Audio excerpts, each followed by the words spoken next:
Jadi fikih itu secara bahasa al-fiqhu lughatan al-fahmu. Fikih secara bahasa adalah pemahaman. Ya. Kaqaulika, seperti ucapanmu, faqihtu kalamaka ay fahimtu. Saya memahami apa yang Anda ucapkan, atau saya memahami ucapan Anda. Ya.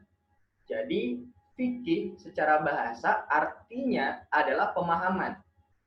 Yang kita tahu bahwa yang namanya pemahaman, setiap orang pasti memiliki sudut pandang masing-masing yang berbeda-beda. Meskipun ada yang maksud dan tujuannya sama. Seperti itu. Nah, maka dari itu dikatakan pemahaman. Ya. Maka dari arti fikih secara bahasa ini kita sudah bisa menyimpulkan bahwa yang namanya pemahaman itu pasti akan memiliki perbedaan sudut pandang. Meskipun ada yang maksudnya sama seperti itu. Ya. Maka jangan heran ketika kita membahas fikih, di dalamnya akan banyak khilafiyah dan ikhtilaf di kalangan para ulama. Mengapa? Karena mereka memiliki pemahaman masing-masing dalam menyimpulkan sebuah hukum. Ya, seperti itu. Sedangkan fikih secara istilah, ya, wa istilahan, fikih secara istilah, al-ilmu bil ahkami syar'iyyah allati tariquha al-ijtihad. Al-ilmu bil ahkami syar'iyyati allati tariquha al-ijtihad.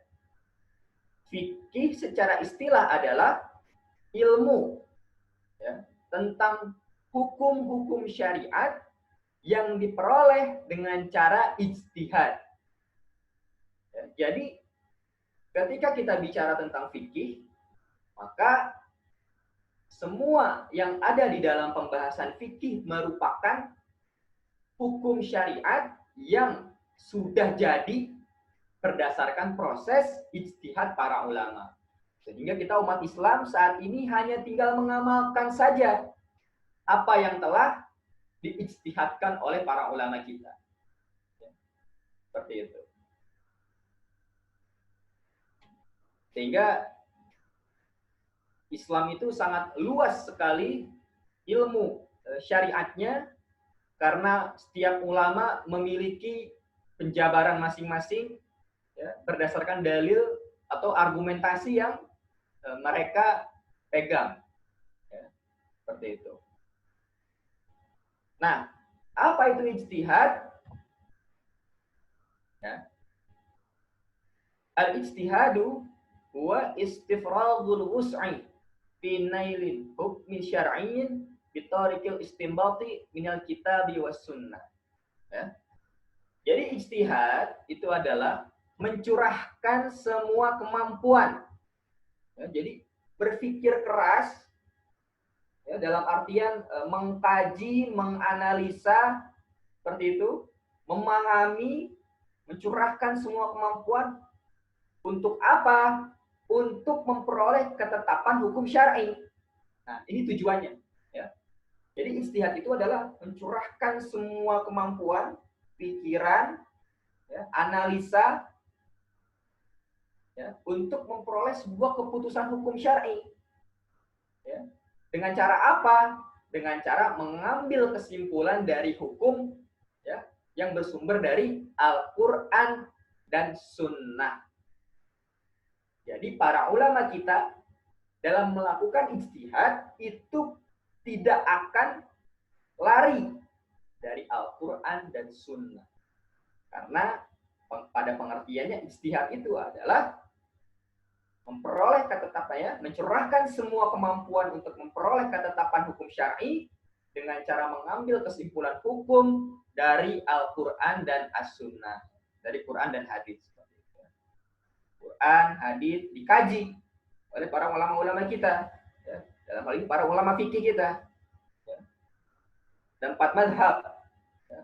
4 madhab besar, di mana di Indonesia mayoritas menganut madhab Imam Syafi'i, ya. Mana Imam Syafi'i memberikan pendapat-pendapat tentang hukum, ya, dengan proses ijtihad ini. Ya. Seperti itu. Maka ketika kita mengikuti, ya, pendapat salah satu ulama, ya, dalam mengamalkan suatu ibadah, selama dalil itu memang kuat, kemudian dalil itu juga diamalkan oleh sebagian orang, maka sudah tidak ada lagi hal yang diragukan, ya, seperti itu. Jadi yang namanya fikih itu pasti, ya, pasti akan ada perbedaan di kalangan ulama. Tapi perbedaan ini, ya, kita pahami sebagai sebuah khazanah Islam yang sangat luas. Seperti itu. Ya. Bukan dipahami sebagai sesuatu yang, wah kok ini berbeda. Ya. Bukan seperti itu, tapi dipahami sebagai sebuah khazanah Islam. Sangat luas, karena para ulama kita telah melakukan proses ijtihad, sehingga ketentuan-ketentuan dalam fikih itu, ya, memiliki referensinya masing-masing. Tinggal kita dalam pengamalannya akan mengamalkan pendapat ulama yang mana, seperti itu, ya. Jadi wajar, ya, jika dalam fikih itu ada perbedaan, termasuk dalam hal zakat. Nah, seperti itu. Ketika kita membahas fikih zakat, maka pasti di dalamnya akan ada ikhtilaf para ulama yang itu, ya, memiliki dasar masing-masing, sehingga kita nanti boleh mengikuti ulama yang berpendapat seperti apa, kita ikuti, ya, seperti itu dalam mengamalkannya. Sehingga insya Allah jangan sampai ada keraguan di antara kita sekalian, para jamaah, ya, dalam menyikapi perbedaan-perbedaan pendapat di kalangan para ulama. Ya. Baik, kita lanjut.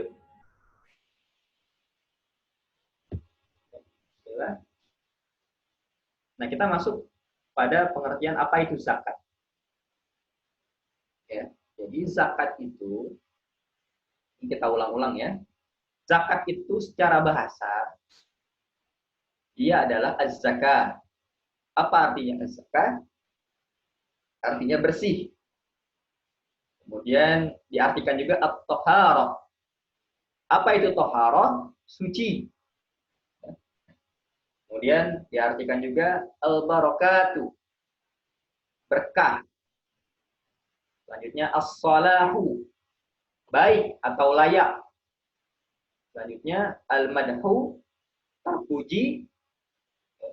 Kemudian an-nama, artinya berkembang.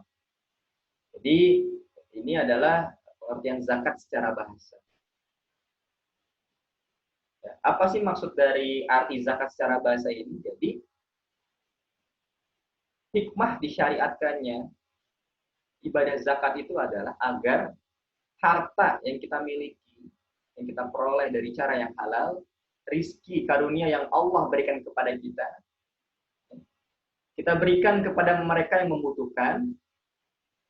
Ya, kemudian apa yang kita keluarkan itu tidak hanya sekedar kita memberikan kepada yang membutuhkan, tapi juga sekaligus membersihkan harta kita. Mengapa harus dibersihkan? Karena itu tadi ada hak orang lain yang harus kita tunaikan. Seperti itu. Sehingga nanti zakat, ya, zakat yang kita keluarkan itu berfungsi untuk mensucikan atau memberikan keberkahan terhadap harta kita yang tersisa. Dengan mengeluarkan 2,5%, akan membersihkan 97,5% harta kita lain. Ya. Kemudian dalam sebuah hadis riwayat Muslim berbunyi, sedekah tidaklah mengurangi harta. Ya. Jadi zakat itu memang berkah. Ya. Berkah itu artinya ziyadatul khair, bertambahnya kebaikan. Kemudian an-nama, berkembang. Ya. Jadi secara materi memang harta kita keluar, berkurang. Ya. Tapi jangan melihat materinya. Ya. Seperti itu. Kita lihat dari sisi spiritualitas kita, bahwa kita telah menjalankan rukun Islam. Karena menurut kata Ibnu Rushd, zakat itu tidak hanya sekedar urusan kita membantu orang. Kita mengeluarkan kewajiban kita, terus kita bantu orang. Dalam artian menyalurkan kepada mereka yang memang berhak menerima zakat. Bukan hanya sekedar itu. Tapi lebih dari itu, zakat adalah salah satu bentuk pengabdian kita kepada Allah Subhanahu wa taala. Di mana Allah Subhanahu wa taala tidaklah memerintahkan jin dan manusia kecuali untuk beribadah kepada Allah. Seperti itu. Nah, kemudian kita masuk secara istilah. Zakat itu secara istilah adalah harta tertentu. Nah, ini sengaja saya berikan warna ya, sebagai penekanan. Jadi zakat itu secara istilah adalah harta tertentu, ya. Jadi tidak semua harta itu, tidak semua harta itu terkena zakat. Jadi bicara zakat, kata kuncinya adalah tertentu. Ya, tertentu. Beda dengan infak dan sedekah. Ya. Infak dan sedekah dalam slide ini tidak saya tampilkan, tapi intinya gini, infak dan sedekah itu lebih umum dan lebih luas. Tidak terikat dengan harta tertentu, tidak terikat dengan jumlah tertentu, tidak terikat dengan waktu tertentu, tidak terikat dengan kepada siapa saja kita ingin memberikan infak atau sedekah tersebut. Dan hukumnya adalah sunnah infak itu. Dan kalau bicara sedekah lebih luas lagi maknanya, karena semua kebaikan itu adalah sedekah. Materi, non materi. Tapi kalau infak itu lebih kepada materi. Ya. Dan kita niatkan di jalan Allah Subhanahu wa taala. Itu infak. Ya, sedekah tadi ya. Semua kebaikan, baik materi ataupun non materi. Jadi infak sedekah itu bisa dipahami sebagai sesuatu yang intinya dia lebih bebas, lebih leluasa ya, daripada zakat. Nah, sehingga di sini saya tekankan bahwa zakat itu secara istilah adalah harta tertentu. Ya. Kemudian dengan syarat tertentu. Ya, jadi kalau misalkan ada harta zakat, misalkan salah satu harta yang wajib zakat itu kan emas. Kita punya emas. Apakah kita sudah wajib zakat? Nanti dulu. Kita lihat dulu. Apakah sudah memenuhi syarat? Seperti itu. Jadi harta tertentu dengan syarat tertentu. Kemudian pada waktu tertentu juga. Nggak bisa saat ini kita punya emas, kita mau zakat, nggak bisa. Kok seperti itu, Ustaz? Ya memang seperti itu. Zakat itu memang disyariatkan dengan definisi seperti itu sudah ditentukan ketentuannya. Karena kalau kita ingin memberikan harta yang kita miliki tanpa ada ikatan waktu, tanpa ada ikatan jumlah, tanpa ada ikatan yang lain-lainnya seperti zakat, ya kita bisa infak, kita bisa sedekah. Seperti itu. Kita juga bisa wakaf. Ya. Maka di sini saya perlu tekankan pada waktu tertentu, kemudian dalam jumlah tertentu. Ya. Jadi zakat itu yang kita tahu kan 2,5% ya yang kita keluarkan. Kemudian ada juga kalau pertanian itu 5-10%. Kemudian kalau zakat rikas ya atau zakat harta terpendam 20%. Ya. Seperti itu. Nah itu jumlahnya tertentu kadarnya. Jadi nggak bisa kita saya maunya 5%, saya maunya nggak bisa. Terus seperti itu. Ya lagi-lagi ini memang sudah ketentuannya. Ya. Gitu. Dan diberikan kepada orang-orang tertentu atau yang disebut dengan mustahik, yaitu orang-orang yang berhak menerima zakat. Ya. Jadi sudah jelas ya kata kunci zakat itu adalah tertentu. Maka saya beberapa kali menemukan ada orang bertanya ingin memaksakan dirinya berzakat seperti itu. Di satu sisi bagus, ya, memiliki semangat untuk mengeluarkan zakat. Tapi di satu sisi harus diberikan pemahaman bahwa zakat itu ada ketentuannya, ya. Sama seperti sholat. Sholat itu kita sholat itu kalau sudah masuk waktu itu memang harus diharuskan as-sholatu ala waqtiha. Sholat tepat waktu. Ya. Tapi kalau belum masuk waktu, kita mau sholat, kita semangat pergi ke masjid, kita mau sholat, tapi belum masuk waktu zuhur bisa. Sholat zuhur jam 10, jam 11. Ya nggak bisa, nggak diterima, nggak sah sholatnya karena tidak masuk waktunya. Sama seperti zakat. Itu ya. Ini untuk zakat secara istilah. Nah, ini terkait pengertiannya. Nah, kemudian infak sedekah bagaimana? Ya, intinya infak sedekah itu di luar ini. Dia tidak terikat dengan syarat, tidak terikat dengan waktu, tidak terikat dengan jumlah, tidak terikat dengan orang-orang. Mau kepada siapa saja diberikan itu, monggo, bebas. Ya. Infak sedekah itu bebas. Ya. Kita ingin berikan kepada siapa saja. Baik, kita lanjut. Nah, kemudian ini dalil kewajiban zakat. Jadi intinya zakat itu sudah qat'i, sudah pasti. Dalilnya itu sudah wajib zakat. Dalam Al-Qur'an kata zakat itu sering sekali disebutkan dan disandingkan dengan perintah sholat. Ya. Seperti dalam Quran surah Al-Baqarah ayat 43 ini. Waqimus sholata wa atuz zakata warka'u ma'ar raki'in. Dirikanlah sholat, tunaikanlah zakat, dan rukuklah bersama orang-orang yang rukuk. Dan dalam Quran surah lainnya, di surat Al-Baqarah, Unafa'a wa yuqimus salata wa yu'tuz zakata wa dzalika dinul qayyimah. Dan ayat-ayat yang lain. Nah, perintah sholat dan perintah zakat disandingkan itu bukan tanpa maksud. Jadi zakat itu kaitannya tidak hanya sekali. Zakat itu adalah ibadah yang tidak hanya sekedar ibadah harta. Kita mengeluarkan terus selesai, tidak. Tidak hanya sekedar ibadah maliyah, tapi juga zakat itu disebut ibadah ijtimaiyah atau ibadah sosial. Mana ada dampak juga untuk orang lain. Ya. Nah, disinilah hablum minallah dan hablum minan nasnya tercerminkan dalam ibadah zakat. Satu sisi kita tadi menjalankan kewajiban kita, ya, karena sudah memenuhi ketentuan zakat, kita mengeluarkan zakat, harta kita menjadi bersih, ya, kita sudah menjalankan kewajiban kita. Kemudian zakat yang disalurkan itu diterima oleh para mustahik sehingga dia tercukupi kebutuhannya.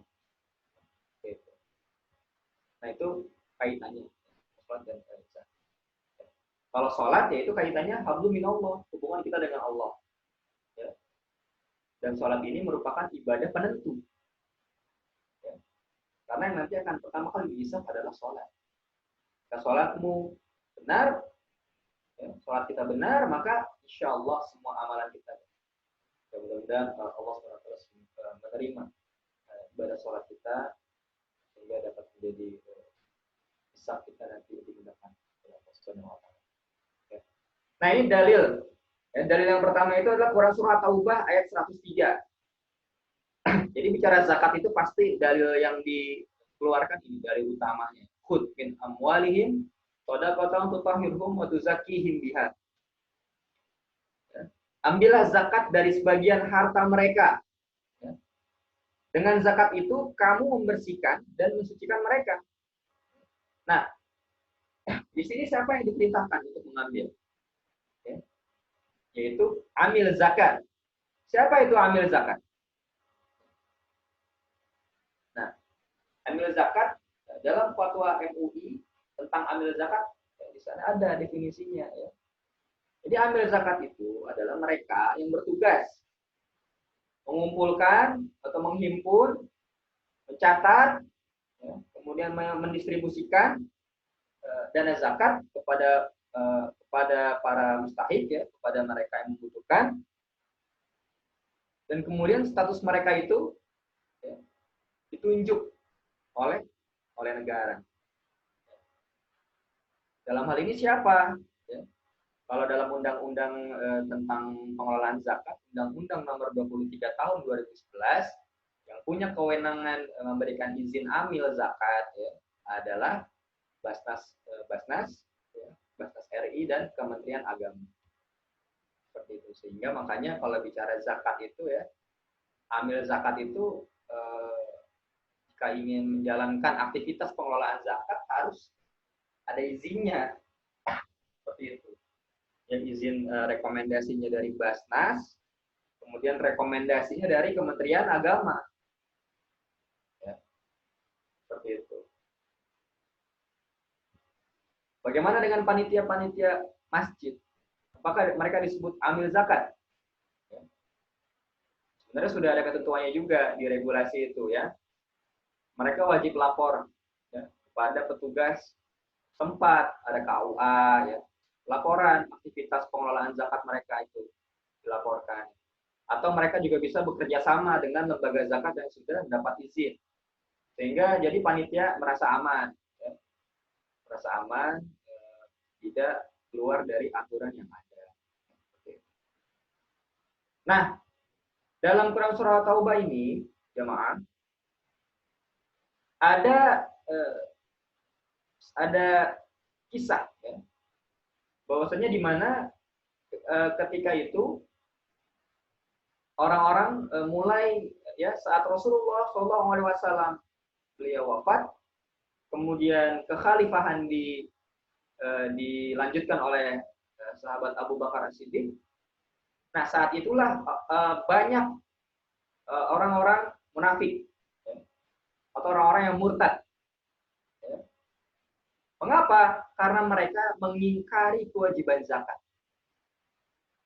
Ya. Salah satunya dengan ayat ini. Ya. Ayat ini kan berbunyi khudh min amwalihim. Ambillah olehmu zakat dari sebagian harta mereka. Nah, dalam ayat ini yang diperintahkan mengambil itu kan Rasulullah. Ya. Kata sebagian orang seperti itu, orang-orang yang enggan membayar zakat. Jadi dia berkilah, gitu, ya. Sedangkan Rasulullah sudah wafat, ya. Lantas sudah tidak ada lagi kewajiban zakat. Nah, ya, intinya banyak sekali desakan-desakan yang bagi mereka yang enggan membayar zakat, kemudian mereka memisahkan antara kewajiban zakat, ya, kewajiban sholat dan kewajiban zakat, hingga Abu Bakar pun mengeluarkan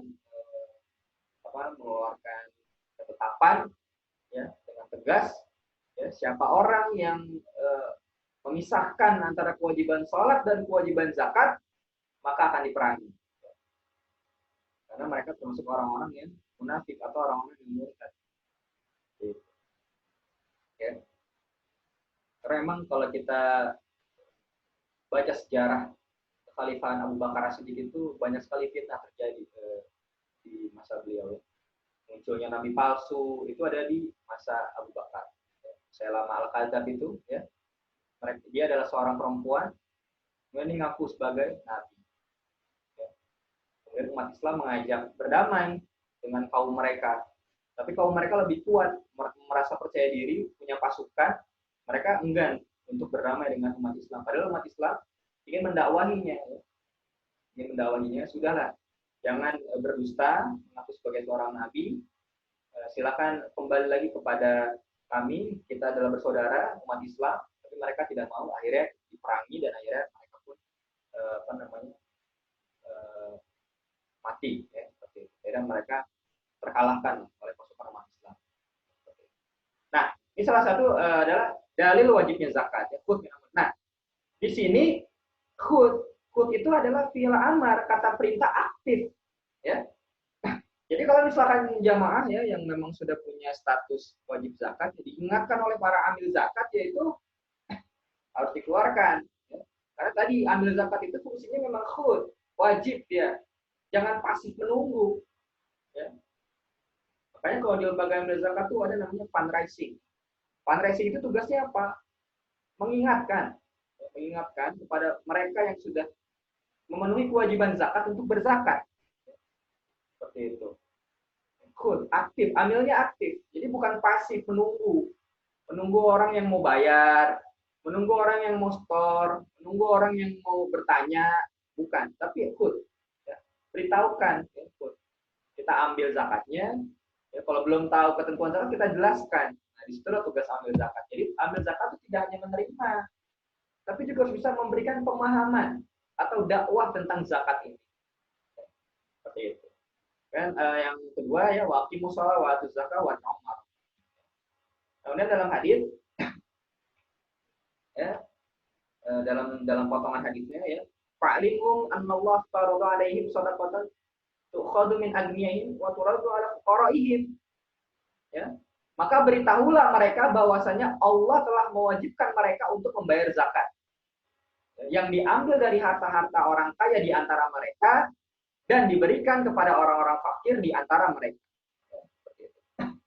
Nah, jadi zakat itu memang afdolnya diambil dari orang-orang kaya di antara mereka, kemudian disalurkan kepada orang-orang fakir miskin di antara mereka. Ya, contohnya misalkan di perumahan Kelapa Dua Residen ada muzaki, ya, orang yang berzakat. Ketika amil zakatnya sudah mengumpulkan zakat dari para jamaah, dari masyarakat, nah, maka disalurkan kembali untuk warga-warga Kelapa Dua Residen yang membutuhkan. Jadi, tu'khadhu min aghniyahim wa turaddu ila fuqara. Nah, itu emang yang afdalnya seperti itu. Tapi kalau misalkan di daerah tersebut sudah tidak ada fakir, ya, tidak ada fuqara, ya, maka boleh disalurkan ke wilayah lain yang lebih membutuhkan. Nah, tadi dalil ya. Banyak sekali dalilnya ya. Sebenarnya banyak dalil-dalil zakat tentang kewajiban zakat. Nah, sekarang kita membahas tentang jenis zakat. Jadi gini, zakat itu secara umum itu ada dua. Ya, udah cuma dua ini aja. Pertama zakat mal, kedua zakat fitrah. Seperti itu. Ya. Nah, zakat fitrah ini tentu pembahasannya lebih sedikit dibanding zakat mal. Gitu. Ya. Yang lebih kompleks itu adalah penjelasan tentang zakat mal. Ya. Maka saya sering temukan begini. Ada orang bayar zakat misalkan. Kemudian mereka bilang, atau donaturnya bilang, Pak, saya mau zakat mal. Sebenarnya kurang tepat itu. Ya. Kenapa kurang tepat? Karena zakat mal itu adalah kelompok umum. Atau bisa dibilang, kalau kita bicara zakat mal itu adalah kata umum. Ya. Padahal zakat mal itu nanti ada lagi. Zakat mal itu kan artinya zakat harta. Nah, kemudian kalau kita rinci lagi harta apa saja yang wajib dizakatkan, nah gitu. Sama kayak kalau misalkan kita menyebut sholat fardu. Saya mau sholat fardu. Ya, sholat fardu apa? Subuh, zuhur, asar, maghrib, atau isya. Ya. Kalau misalkan sudah masuk waktu zuhur, kan kita nggak mungkin bilang, saya mau sholat fardu. Tapi kita bilangnya, saya mau sholat zuhur. Ya kan? Sama. Kalau kita ingin bayar zakat, harusnya jangan nyebut bayar zakat mal. Tapi sebutkan hartanya. Ya. Nah, zakat mal apa saja? Harta yang wajib dizakatkan atau harta-harta apa saja yang termasuk kategori zakat mal. Nah, ini nanti akan kita bahas di slide selanjutnya. Itu. Jadi, karena kadang saya suka penasaran nih, kalau ada donatur atau muzaki yang bayar zakat mal, saya pengen tahu ini zakat mal dari harta apa. Ya. Dari peternakan kah? Dari emas dan perak kah?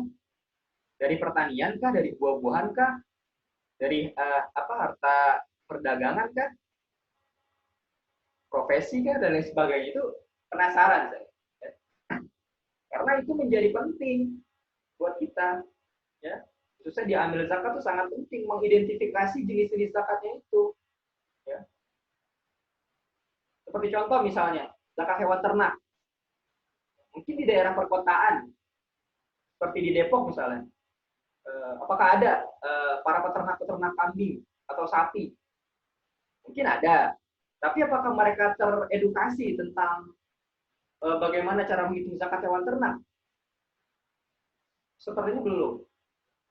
Karena di zakat sukses sendiri belum pernah tuh menerima zakat hewan ternak. Ya, seperti itu. Nah, sehingga ini perlu ditekankan, zakat mal ini dari harta apa? Ya. Kita lanjut. Nah, di sini saya akan sampaikan jenis harta wajib zakat. Ya. Jenis harta yang menjadi objek zakat, ya, atau yang wajib dizakatkan, atau kita sebut zakat mal. Nah ini, jadi dalam kitab Fikih Sunnah Imam Syafi'i, ya, zakat mal itu terdiri dari 5 jenis harta ini. Ya. 5 jenis harta ini. Kemudian bagaimana dengan harta yang lainnya? Nah, yang tadi saya singgung terkait zakat kontemporer, ya, kalau kita sudah memahami, ya, poin-poin zakat ini, nanti kontemporernya udah enak kita untuk bisa memahaminya. Ya. Seperti zakat profesi. Ya. Ini saya singgung sedikit. Zakat profesi itu kan di fatwa MUI tentang zakat penghasilan. Ya. Ya. Itu mengikuti nisab emas. Ya, ketentuan zakat penghasilan itu atau zakat profesi. Tapi ada juga, ya, yang mengikuti zakatnya zakat pertanian nisabnya, bukan nisab zakat emas.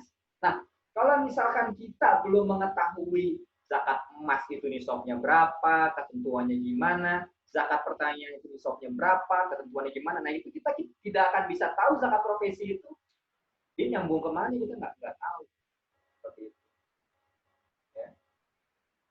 Nah, sehingga di sini perlu kita kaji, ya.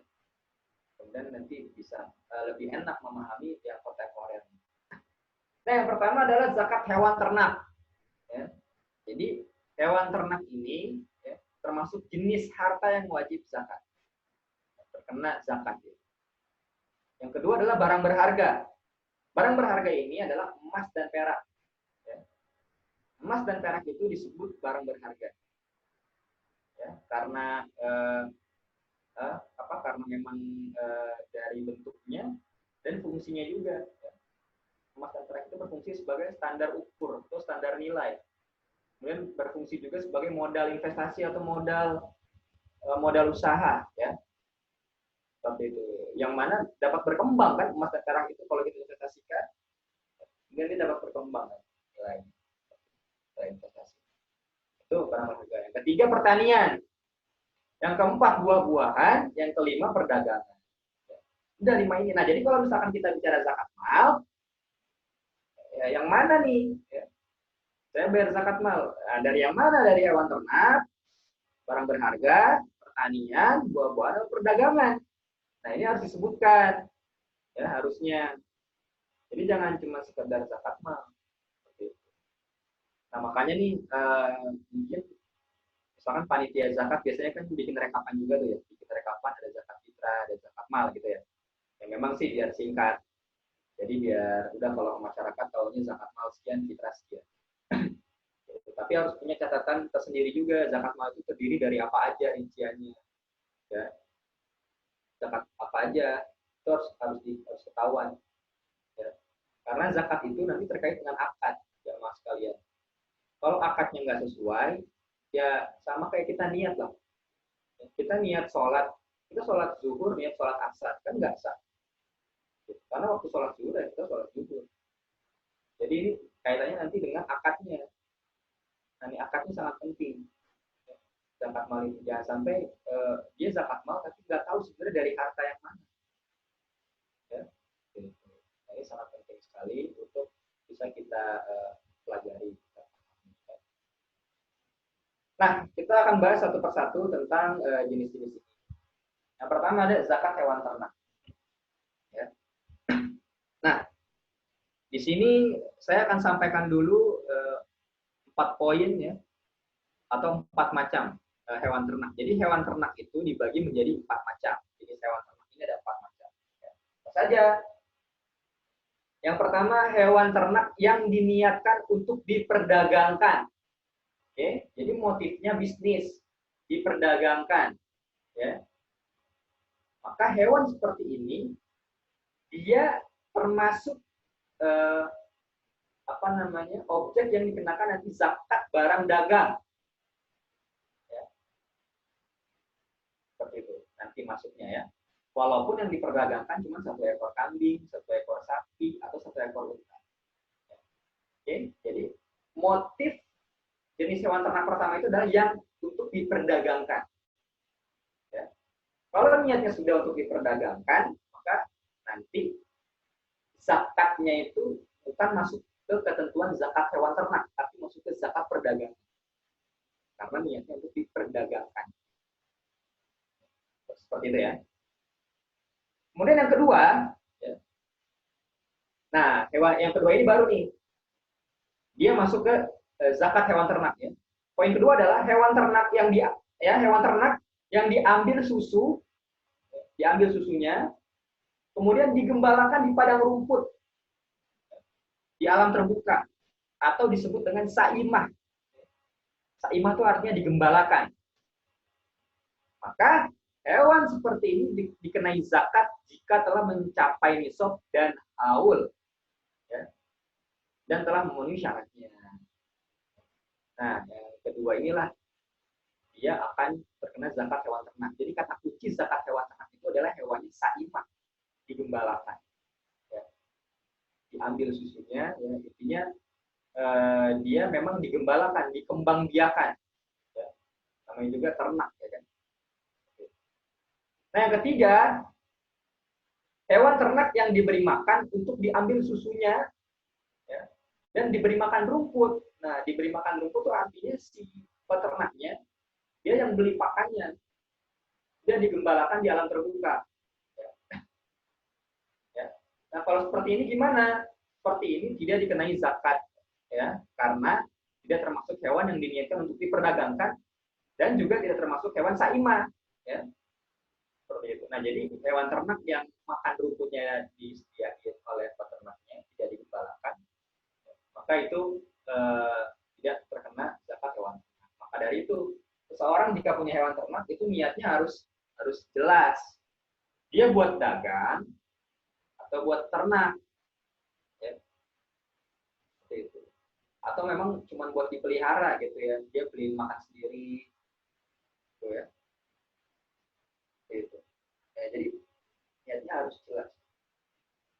Nah, yang keempat, jenis hewan ternak yang dipekerjakan seperti untuk memikul bara dan menggarap sawah, maka zakat untuk hewan ini adalah hasil upah dari jeripayah hewan tersebut jika telah mencapai haul dan nisab. Nah, jadi jenis hewan ternak yang keempat ya, adalah hewan ternak yang dipekerjakan. Ya. Misalkan sapi ya, atau unta. Ya. Unta itu disewakan untuk memikul barang, misalnya sapi atau kerbau yang menggarap sawah.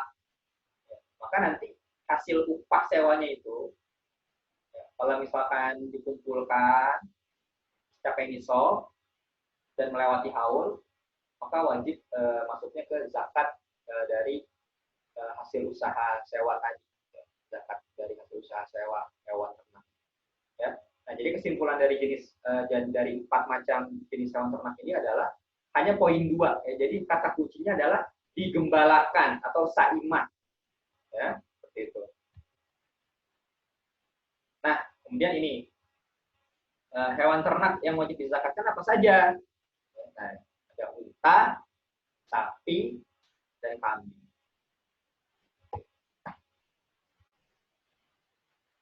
Nah, kemudian dalil zakat hewan ternak. Ya. Dalilnya apa? Nah, di sini adalah hadis riwayat Bukhari nomor 1396 dari Anas bin Malik radhiyallahu anhu, bahwasanya Abu Bakar As-Siddiq radhiyallahu anhu menuliskan surat untuknya dan memutusnya untuk menyampaikannya ke daerah Bahrain. Dalam surat ini tertulis, Bismillahirrahmanirrahim, ini adalah rincian wajib zakat yang telah disyariatkan oleh Rasulullah SAW kepada seluruh kaum muslimin. Apabila ada di antara kaum muslimin yang memintanya dan ia memenuhi ketentuan itu, maka berikanlah kepadanya. Dan apabila ada di antara mereka yang meminta lebih dari ketentuan itu, maka janganlah diberikan, dan seterusnya. Jadi intinya di sini diperintahkan ambil zakat untuk memberikan ketentuan tentang zakat hewan ternak. Dan dalam lanjutan hadis di atas diuraikan batasan-batasan wajib zakat ternak, nisabnya dan apa-apa yang diwajibkan kepadanya. Jadi awal dalilnya itu. Lanjut. Nah, tadi ya pengertian zakat. Jadi syarat tertentu. Kalau misalkan kita punya unta, punya kambing, punya sapi, nggak serta merta itu langsung wajib zakat, tapi lihat dulu syaratnya. Ya. Yang pertama pastinya Islam. Ya. Harta itu dimiliki orang hewan ternak tersebut dimiliki oleh orang Islam. Yang kedua merdeka, bukan budak. Ya. Ya, seperti itu. Karena kalau budak itu dia tidak punya kuasa apa-apa, ya, karena dia di tangan tuannya. Terus merdeka.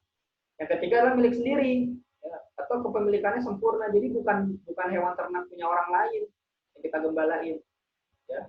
Tapi ini memang kita milik sendiri, kita beli, ya, kemudian kita kuasai hewan ternak itu, ya, milik sendiri.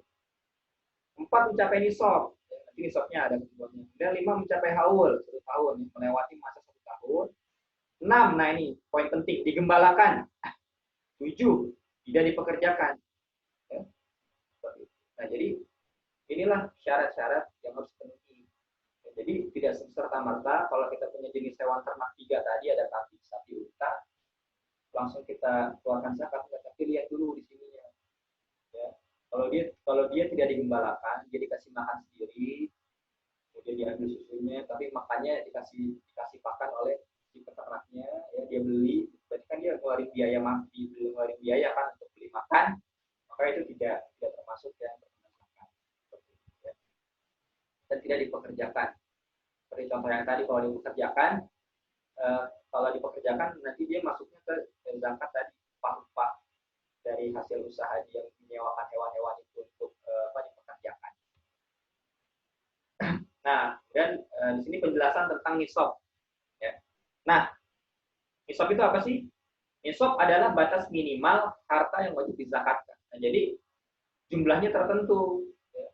Makanya ada nisab. Jadi kalau bicara zakat itu, kita tidak akan pernah lepas dari istilah haul atau nisab dan haul. Nisab itu adalah batas minimal harta yang wajib dizakatkan. Jadi nggak semua jumlah itu kena zakat, tapi harus sampai nisab. Ya, capai nisab atau melebihi nisab. Yang pertama, yang kedua, haul. Ya, apa itu haul? Melewati 1 tahun. Ya. Jadi mencapai kepemilikan 1 tahun. Bagaimana dalilnya? Laisa fil mal zakatun. Ya, laisa fil mal zakatun hatta yahula alaihi haul. Harta itu tidak wajib zakat sampai mencapai kepemilikan 1 tahun. Jadi harus terlewati dulu masa 1 tahun. Ya, kemudian baru nanti jika di akhir haul itu masih mencapai nisab, maka terkena zakat. Jadi nisab dan haul ini harus dipenuhi. Nah, penjelasan lanjutannya adalah sementara yang dimaksud dengan digembalakan adalah hewan ternak tersebut dipelihara di padang rumput terbuka, ya, pada setiap periode tertentu sepanjang tahun. Ya. Artinya, jika makanan ternak itu Anda sediakan sendiri, ya, tadi si peternak mengeluarkan biaya untuk membelikan makan, maka tidak perlu mengeluarkan zakatnya. Ini sudah ada ketentuannya. Ya. Ya. Hal ini sesuai dengan surat dari Abu Bakar radhiyallahu anhu tadi yang berbunyi, zakat kambing yang wajib dizakati adalah yang digembalakan. Jadi kata kunci zakat hewan ternak adalah saimah. Saimah itu adalah digembalakan. Pastikan itu dulu. Ya.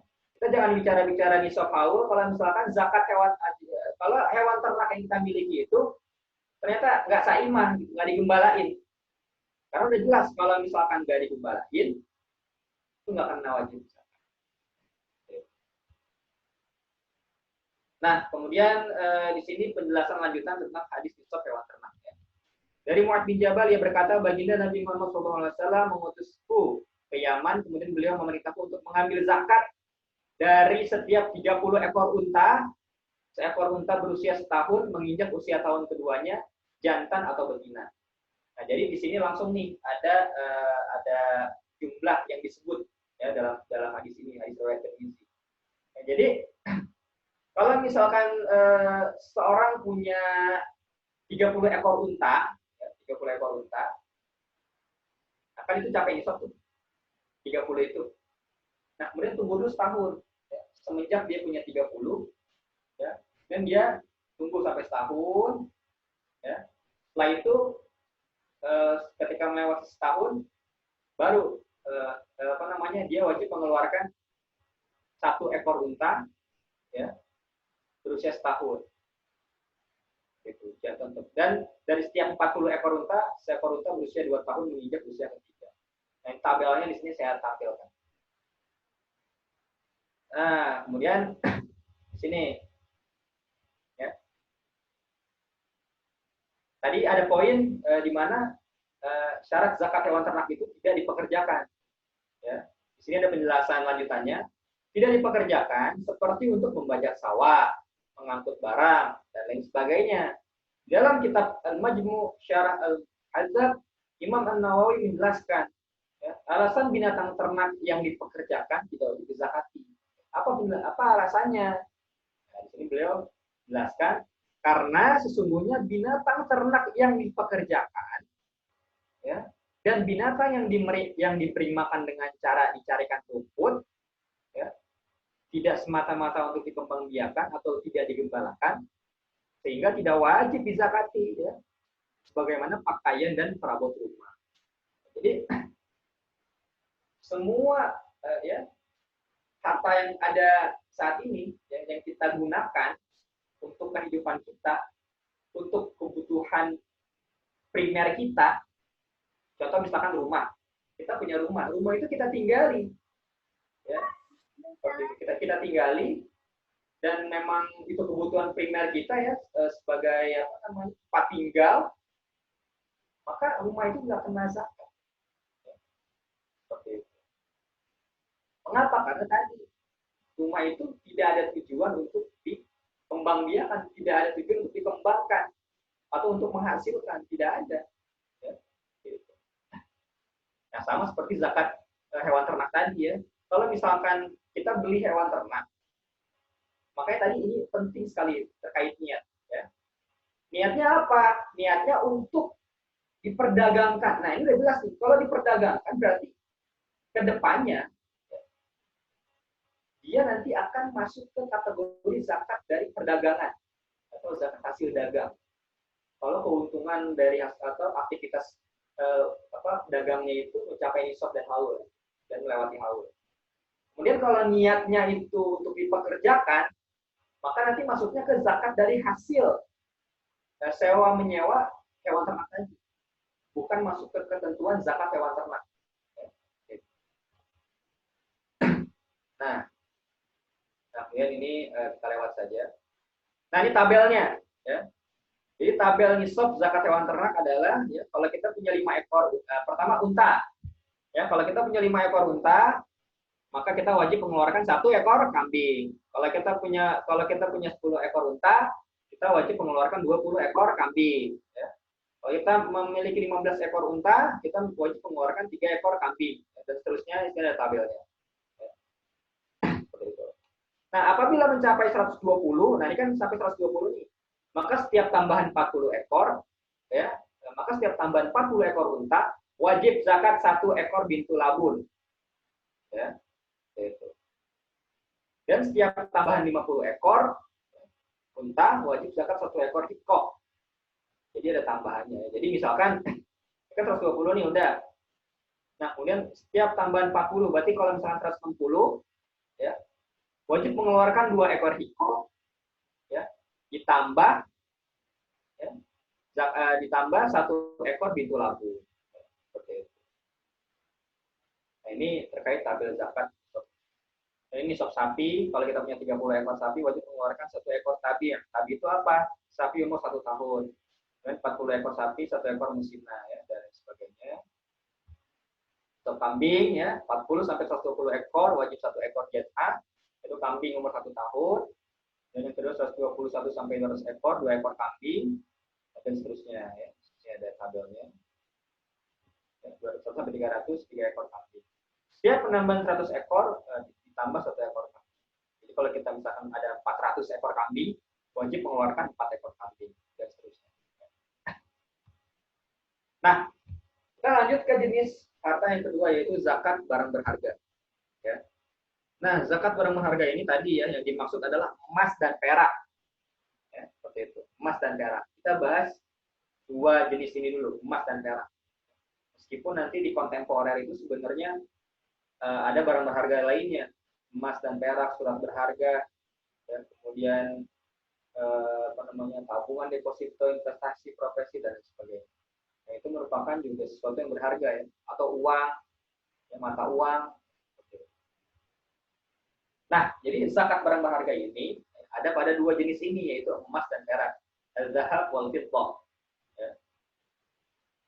Nah, kemudian syarat harta wajib zakat emas dan perak adalah: satu, Islam, sudah pasti; dua, merdeka, sudah pasti; tiga, kepemilikannya sempurna. Ya. Jadi emas dan perak ini bukan dalam status kita punya orang, ya, gitu. Harus memang itu milik kita sempurna, ya, secara kepemilikan sempurna. Yang empat, mencapai nisab, ya, 5 haul, ya, 6 2,5% yang dikeluarkan. Ya. Nah ini singkat aja ya, jadi zakat emas dan perak itu 6 syarat harta ini. Nah, berapa nisabnya? Ya. Jika kita punya emas, maka berapa nisabnya sampai itu kena wajib zakat? Nisab emas itu adalah 20 mitkol. Ya, 20 mitkol ini sebenarnya para ulama punya perbedaan pendapat. Ya. Tapi dalam hal ini dalam kitab kitab Fiqh Sunnah Imam Syafi'i, ya, maka kalau digrafkan, ya, senilai 85 gram emas 24 karat. Ya. Itu setara 20 mitkol. Dalilnya mana? Hadis Abu Daud 1533 dan lain-lain dari Ali radhiyallahu anhu, Rasulullah sallallahu alaihi wasallam bersabda, sedangkan emas kamu tidak wajib mengeluarkan zakatnya kecuali engkau memiliki 20 dinar. Ya.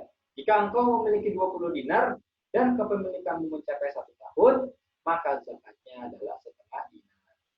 Apabila lebih dari itu, maka tinggal dikalikan. Jadi kalau misalkan 30 dinar, dikalikan saja setengahnya. Ya. Baik, kemudian, nah ini nisab perak. Ya. Nisab perak itu adalah 200 dirham atau setara dengan 595 gram perak. Ya. Dalam surat Abu Bakar, ya, dalam surat yang ditulis oleh Abu Bakar radhiyallahu anhu tertulis, zakat tidak wajib pada perak sebelum mencapai 5 uqiyah. 5 uqiyah itu setara dengan 200 dirham. Ya, hadis riwayat Bukhari, Muslim. Nah, jadi 200 dirham itu setara dengan 525 gram perak. Ini nisabnya. Nah, kemudian sementara pada perhiasan emas atau perak yang diperbolehkan ya untuk wanita, ya, yang digunakan oleh wanita atau perempuan, ya, maka tidak wajib zakat. Jadi emas dan perak yang dijadikan sebagai perhiasan, bukan disimpan ya, perhiasan, maka itu tidak kena wajib zakat. Tidak dihitung. Ya. Bagaimana hadis yang diriwayatkan oleh Baihaqi, ya, meriwayatkan dari Jabir radhiyallahu anhu bahwa Rasulullah bersabda, tidak ada zakat pada perhiasan. Ya. Yang dimaksud perhiasan adalah cincin perak bagi laki-laki dan gelang emas bagi wanita. Jadi, yang dizakatkan adalah yang disimpan. Makanya lagi-lagi ke niat. Jadi kalau seseorang itu kalau punya emas dan perak itu bisa kita pastikan motifnya apa sih? Investasi, ya kan? Atau untuk modal, ya, seperti itu. Intinya untuk dikembangkan, ya, jadi nilai tambah, ada hasil keuntungan yang diperoleh, atau sekedar disimpan, ya. Nah, jadi kalau motifnya tidak dipakai, tadi ya untuk perhiasan, untuk perempuan ya, perhiasan dipakai oleh perempuan, maka tidak kena wajib zakat. Jadi harus dipastikan dulu, ya, kita emas dan perak yang kita miliki ini motifnya apa. Nah, kalau misalkan kita punya emas, sebagian dipakai, sebagian disimpan, ya tinggal lihat jumlahnya. Intinya sampai lewat 85 gram atau tidak. Kalau sampai, wajib dikeluarkan setelah haul, ya, setelah 1 tahun.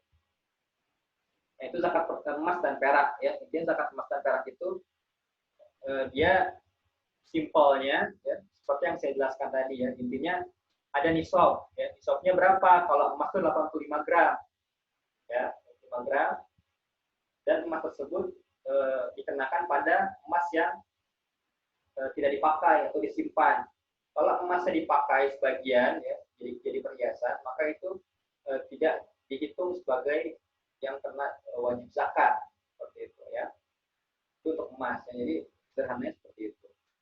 Maka gampang aja kalau misalkan saat ini kita punya emas, berapa emas yang kita punya? 20 gram yang belum dapat, belum masuk nisab. Tapi saya mau zakat, ya nggak bisa. Infak aja, belum bisa. Karena ada nisabnya, ya ada nisabnya. Seperti itu. Nah kemudian kita udah punya nih emas 85 gram. Kapan pas punyanya 85 gram itu pas kapan? Pas Ramadan nih saya punya 85 nih. Ya tunggu dulu Ramadan tahun depan. Haul namanya. Ya, seperti itu. Ya, kalau sudah haul baru dikeluarkan zakatnya. Jadi seperti itu. Saya punya nih zakat punya nih emas 100 gram. Tapi 20 gram dipakai sama istri saya. Ke 80 ya. Ya udah yang 80-nya berarti kena. Ya. Maaf, belum kena karena 85. Jadi ya misalkan yang dipakai 10 lah. Dari 100 gram yang dipakai 10 sama istrinya sebagai perhiasan. Dengan 90, berarti diambilnya nanti yang 90 gramnya. Ya, seperti itu. Tinggal dihitung 90 gramnya udah sampai haul atau belum. Ya, seperti itu. Nah, kemudian perak juga sama seperti itu ya. Nah, jadi saya rasa tidak terlalu sulit ya untuk memahami jenis zakat emas dan perak. Nah, kemudian lanjut ke zakat pertanian. Nah, zakat pertanian itu syaratnya Islam tadi ya merdeka dan kepemilikannya sempurna mencapai nisab. Nah, kemudian syarat lanjutannya adalah satu, sesuatu yang ditanam oleh manusia. Ya. Jadi sesuatu yang kita tanam, ya. Apa yang ditanam? Nah, yang keduanya disebutkan lagi yaitu makanan pokok yang dapat disimpan lama. Ya, kalau di Indonesia kan makanan pokoknya apa? Beras kan. Jadi berarti yang ditanam padi, ya, seperti itu. Padi. Ya. Jadi tergantung makanan pokoknya. Nah, kemudian mencapai nisab 5 wasak. Ya, bersih 5 wasak. Setelah panen, hitung, nisab atau tidak, ya, 5 wasak. Apa itu 5 wasak? Nanti saya jelaskan. Kemudian 4, dikeluarkan 5% apabila disiram dengan timba atau kincir air atau irigasi, ya, atau tenaga sendiri. Kemudian 10% jika diserami air hujan. Ya, jadi ada 2 persentase nih kalau zakat pertanian ya, 5% dan 10%. Ya, 5% itu kalau misalkan dia keluarin biaya irigasi untuk pengairannya. Dan 10% kalau misalkan dia tak ada hujan. Ya, nah, kemudian 5 langsung dikeluarkan saat panen. Ya. Jadi langsung dikeluarkan saat panen. Tidak menunggu haul ya. Jadi tidak ada haul pada zakat pertanian. Haul itu tadi adanya pada zakat hewan ternak, emas dan perak. Nah, ini dalilnya. Ya, hadis riwayat Bukhari, zakat tidak wajib pada hasil bumi sebelum mencapai 5 wasak. Ya. Kemudian dalil tentang 5% dan 10% yaitu hadis riwayat Imam Bukhari juga. Ya. Tanaman yang diairi hujan, mata air atau menghisap sendiri dengan akarnya, maka wajib zakat 10%. Sedangkan jika disiram dengan kincir air, maka wajib zakat 5%. Sesuai dengan effortnya. Keluarin biaya atau enggak.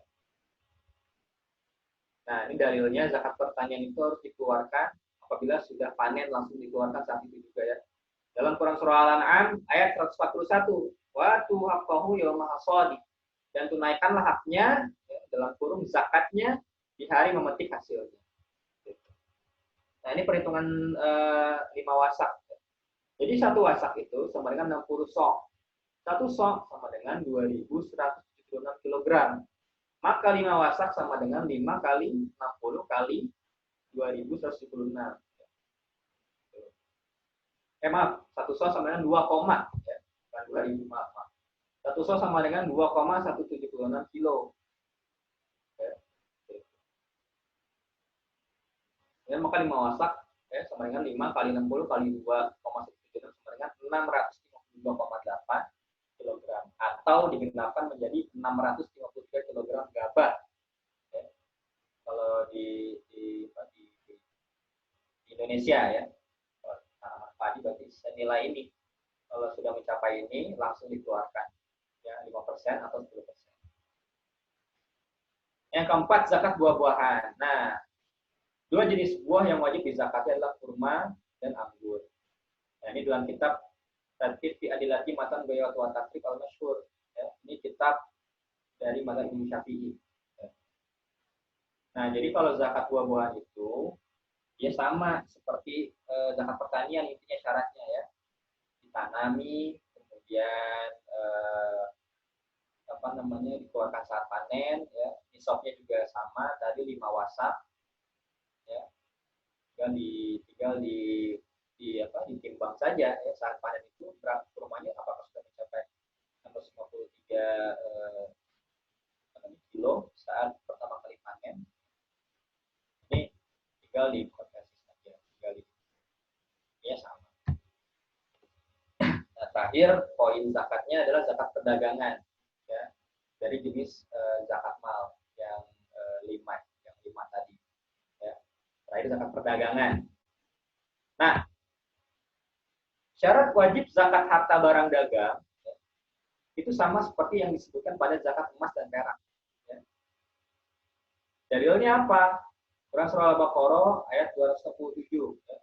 Anfiku ya, potongan ayatnya anfiku min thayyibati ma kasabtum. Artinya infakkanlah dari yang baik atas hasil usahamu. Kemudian hadis ya, hadis yang dikutip dari kitab Tartib fi Adillati Matan Bayat wa Takrib ya, bahwasanya Amsumurad ya, dari hadis riwayat Abu Daud nomor 1592 ya, sesungguhnya Rasulullah Shallallahu Alaihi Wasallam memerintahkan untuk mengeluarkan zakat dari yang kami persiapkan untuk dijual. Ini dalilnya.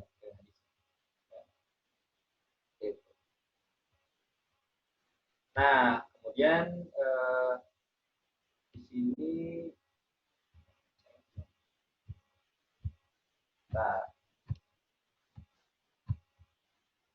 saya ingin menyebutkan tadi dasar-dasar. Nah ini nih, saya masuk sini dulu. Tadi kan disebutkan bahwasanya zakat perdagangan itu sama seperti zakat emas dan perak ketentuannya kan. Ya, jadi ini Islam merdeka, kepemilikannya sempurna, mencapai nisab, haul, kadar 25%. Nah, jadi pastikan ya, barang dagang yang kita miliki itu statusnya lunas. Barang dagangnya bukan dalam keadaan masih hutang. Ya, kalau masih hutang, kemudian kita dapat untung dari penjualan kita, ya, kan kita harus bayar utangnya itu dari keuntungan itu, ya kan? Kalau keuntungan kita capai nisab ya kena, tapi kalau nggak capai, ya, seperti itu. Artinya apa? Artinya, ya, diharuskan harta barang dagang kita itu kepemilikannya sudah sempurna atau 100%. Ya. Nah ini sangat penting sekali, ya, status kepemilikannya sempurna, ya, bukan dalam status masih hutang, ya, seperti itu, barang dagang. Karena nanti hutang itu akan menjadi komponen pengurang nisab, ya. akan menjadi pengurang saat kita menghitung nisabnya, ya. Itu sangat berpengaruh. Nah, kemudian sebelum lanjut ke step berikutnya, saya ingin mundur dulu. Ya. Kita lanjut ke dalil-dalil tentang zakat perdagangan. Nah, ini cukup panjang. Ini saya kumpulkan beberapa referensi. Nah, tadi disebutkan kan zakat barang dagang tuh seperti ini ya hadisnya. Nah, kemudian selain hadis, ada juga dalil yang bersumber dari asar. Ya. Asar itu adalah perkataan-perkataan sahabat. Ya. Nah, di sini saya perlu sampaikan beberapa di antaranya asar dari sahabat, ya, dari sahabat yang secara hukum marfu' dari Nabi Muhammad Shallallahu Alaihi Wasallam. Sebab masalah syariat mustahil sahabat membuat syariat sendiri tanpa ada ajaran Nabi Muhammad SAW. Jadi meskipun ini asar, tetap mereka itu marfu, ya, memperoleh dari Nabi Muhammad SAW. Nah, kemudian Al-Hafidz Ibnu Hajar dalam kitab Ad-Dirayah menyebutkan 3 asar, ya, 3 asar salaf, ya, artinya ulama-ulama terdahulu, ya, ulama salaf itu ulama terdahulu terkait zakat perdagangan ini, ya, yaitu Imam Al-Azim, ya, kemudian dalam Aunul Ma'bud juga menyebutkan asar lainnya, sehingga tidak kurang dari 4 asar yang biasa dirujuk oleh para ulama terkait syariat zakat perdagangan. Jadi ada 4 asar nih, ya, yang dirujuk oleh para ulama, ya. Ini saya sebutkan. Pertama adalah asar dari Umar bin Khattab radhiyallahu anhu yang menagih zakat perdagangan dari Himas, ya. Yang artinya dari Abu Amr ibnu Himas, sesungguhnya ayahnya berkata, ya, Umar bin Khattab radhiyallahu anhu lewat ketika aku memikul kulit-kulit di atas pundakku. Ya, jadi ayahnya itu, ya, Abu Amr Himas ini, ya, Himas berarti anaknya Himas, ya, berarti ini ayahnya, ya. Himas ini suatu ketika dilewati oleh Umar, ya. Himas ini lagi menggotong atau memikul kulit-kulit di atas pundak. Kemudian Umar berkata, ya, sudahkah kamu menunaikan zakatmu wahai Himas? Seperti itu, ya. Kemudian aku menjawab, ya, Himas menjawab, wahai Amirul Mukminin, tidak ada padaku kecuali yang ada di punggungku ini, ya, dan beberapa kulit yang masih disamak. Ya, kemudian Umar berkata, itu adalah harta. Itu adalah harta. Taruhlah, ya, kata Himas, ya. Himas pun menaruhnya di hadapannya, lalu, ya, Umar menghitungnya. Ya, lalu aku tahu bahwa zakatlah wajib padanya. Umar pun mengambil zakat darinya. Nah, di sini kita bisa melihat bahwa Himas itu membawa barang dagang, ya, barang dagang yang memang siap diperdagangkan, ya, seperti itu. Kemudian Umar bertanya, kan, setelah bertanya, Himas menjawab, tidak ada padaku kecuali yang ada di pundaknya dan beberapa kulit yang masih disamak. Kemudian kata Umar, taruhlah, ya, itu adalah harta semuanya, yaitu harta yang akan diperdagangkan, atau disebut aset niaga kalau istilah sekarang, ya, aset niaga, aset yang memang dibelanjakan, motivasinya untuk diusahakan atau diperdagangkan untuk memperoleh keuntungan. Nah, seperti itu. Kemudian Umar pun menghitungnya, ya. Himas menaruh tadi barang-barang dagangannya, ya, yang di pundaknya itu. Kemudian Umar menghitungnya. Kemudian Umar mengambil zakat dari. Nah, ini asar dari Umar bin Khattab tentang zakat perdagangan, ya. Itu pertama, ya. Kemudian sini ada penjelasannya. Imam Daruqutni memberikan terjemah untuk hadis di atas, ya. Ya, intinya pernyataan ia menghitungnya lalu menemukannya sudah wajib zakat, yang dimaksud adalah sudah sampai nisab. Nah, jadi saat Umar mengatakan Umar menghitung dan Umar mengatakan sudah wajib zakat, berarti Umar sudah tahu nih kalau harta ini sudah mencapai nisab, ya, seperti itu. Ya. Kemudian ukurannya bisa tertuju pada kulit-kulit yang saat ia bawa, bisa juga seluruhnya dengan kulit-kulit yang belum dibawa. Jadi intinya saat itu Umar menghitung dan sudah mencapai nisab, ya, dari cerita tadi, dari asar tadi. Nah, kemudian lebih lanjut Imam Al-Qazwini menjelaskan, ya, adapun dalam hal tidak mempertanyakan dan mempertimbangkan haul. Jadi ibaratnya Umar tuh tadi ketemu, langsung dihitung saat itu, kan. Terus langsung Umar bilang, ini udah wajib zakat nih. Terus Umar narik.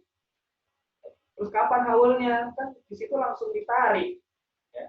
Nah, di sini ada penjelasan dari Imam Al-Qazwini bahwasanya adapun dalam hal tidak mempertanyakan dan mempertimbangkan haul, bisa jadi, ya, dalam cerita tadi itu Umar sudah tahu, ya, bahwa haulnya sudah terpenuhi. Oleh sebab itu makanya Umar bertanya duluan, mengapa kamu tidak menunaikan zakatmu? Ya, gitu. Mungkin juga ketika ditanyakan, dia menghitungnya, ya, yang dimaksud volume barang dan waktunya. Ya. Mungkin juga zakatnya diawalkan. Nah ini adalah apa namanya penjelasan dari Imam Al-Qasimi terkait kita tadi. Nah, kemudian asar kedua, ya, asar kedua adalah dari Abdullah bin Umar, ya.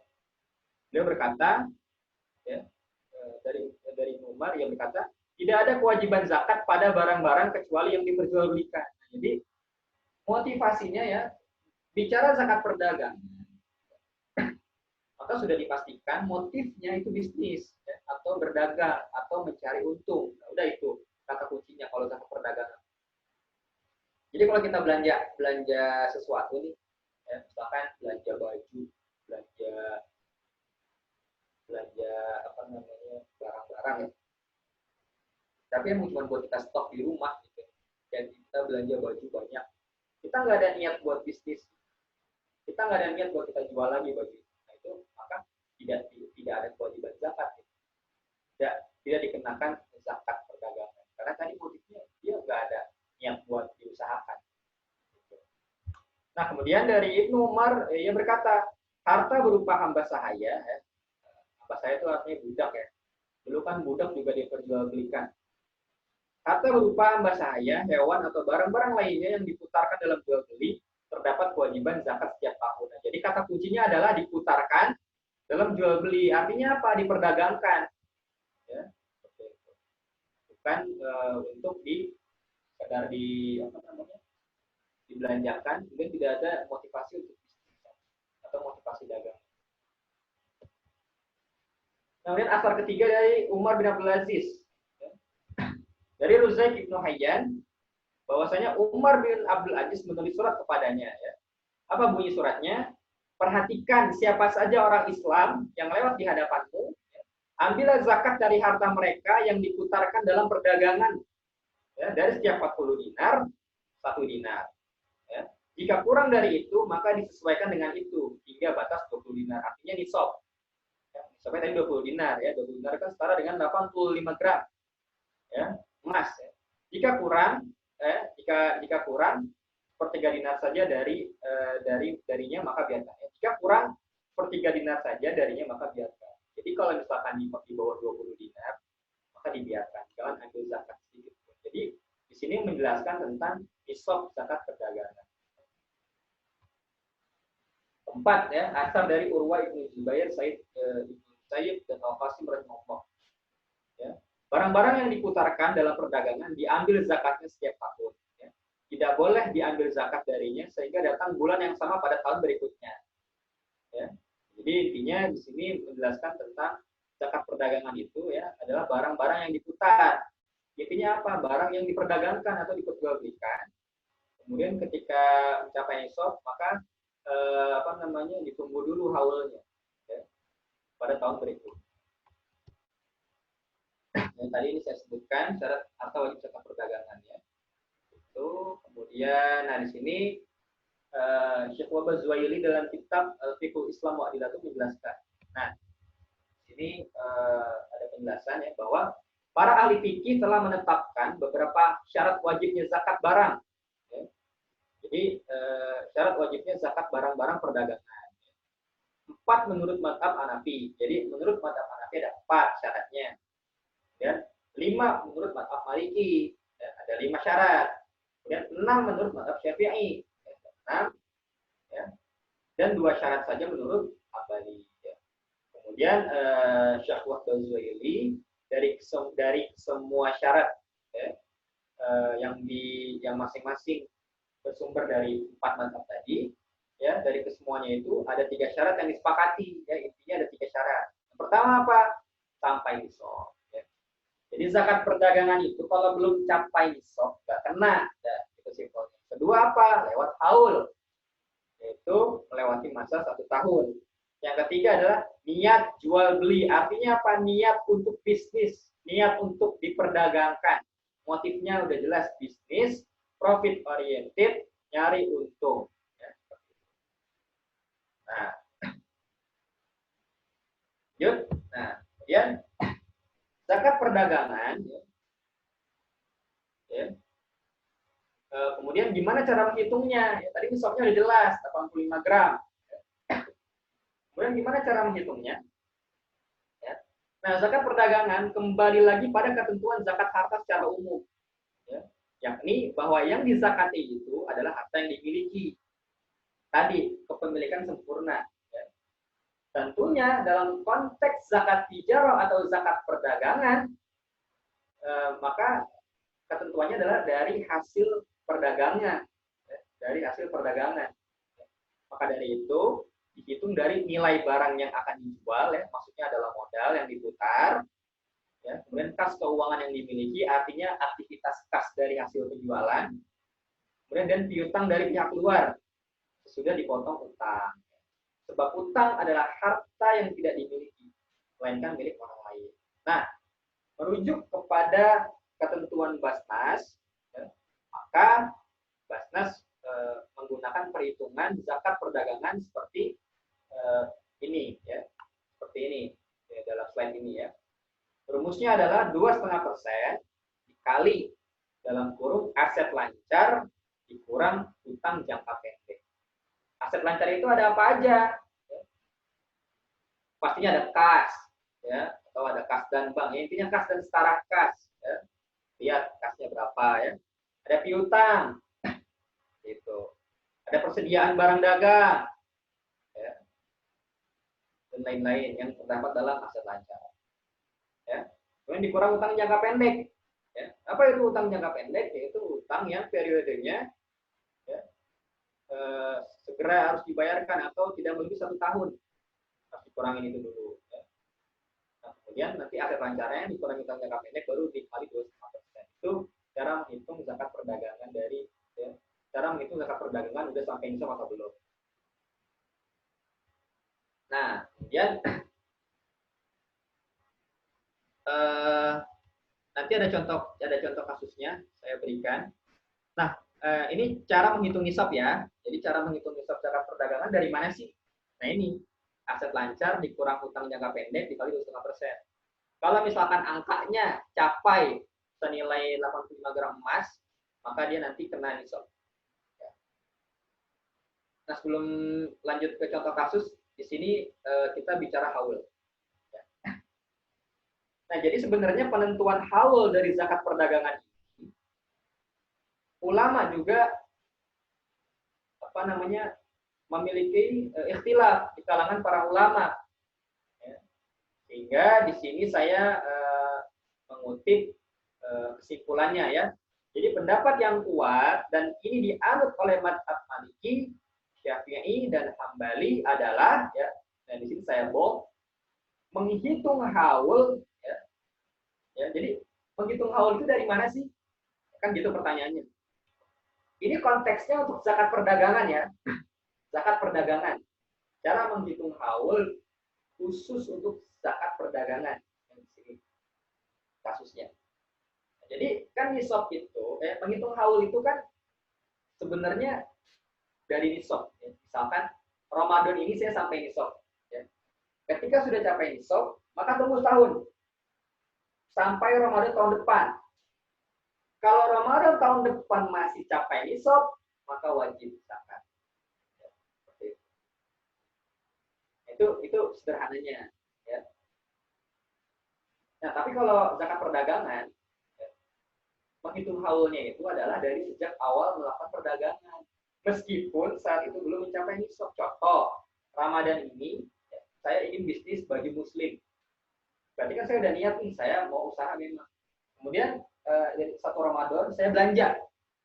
Ya, saya keluar uang 100 juta untuk pengadaan, ya, saya mau modal untuk pengadaan usaha bagi muslim itu, ya, baik dari persediaannya dan lain sebagainya, intinya agar usaha saya jalan.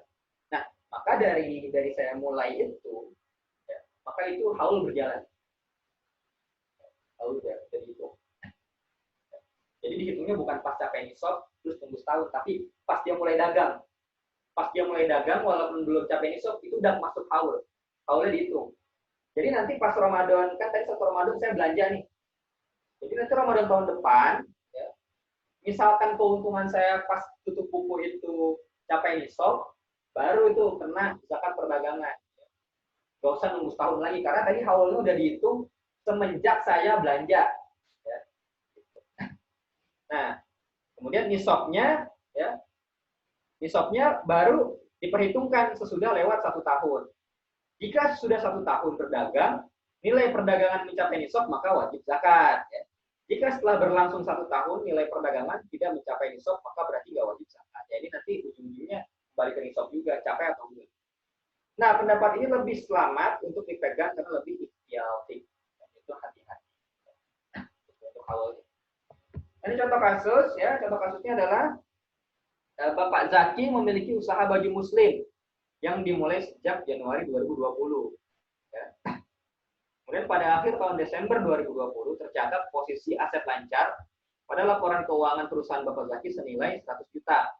Utang jangka pendek senilai 20 juta. Berapa zakat perdagangan yang Bapak Zaki keluarkan? Jawab. Kita hitung nisabnya dulu ya. Nisab zakat perdagangan adalah setara 85 gram emas. Ya.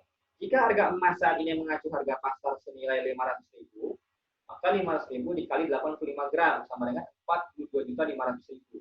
Nah, jadi angka 42.500 itu adalah nisab zakat perdagangan ya. Jadi kalau misalkan nanti dihitung itu nyampai 42 juta atau lebih, maka kena nisab. Wajib dikeluarkan zakat perdagangan.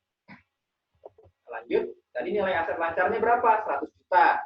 Utang jangka pendeknya berapa? 20 juta. 100 dikurang 20 sama dengan 80 juta. Masih capai nisab nggak? Masih. Tadi nisabnya berapa? 42 juta 500. Maka 80 juta ini dikali 2,5%, ya, sama dengan 2 juta yang dikeluarkan di akhir tahun. Ya. Ini contoh dari zakat perdagangan. Nah, kemudian di luar dari jenis 5 harta zakat mal tadi, ya, ada juga pembahasan tentang zakat barang tambang dan rikas. Ya. Di sini ada ketentuannya. Ya.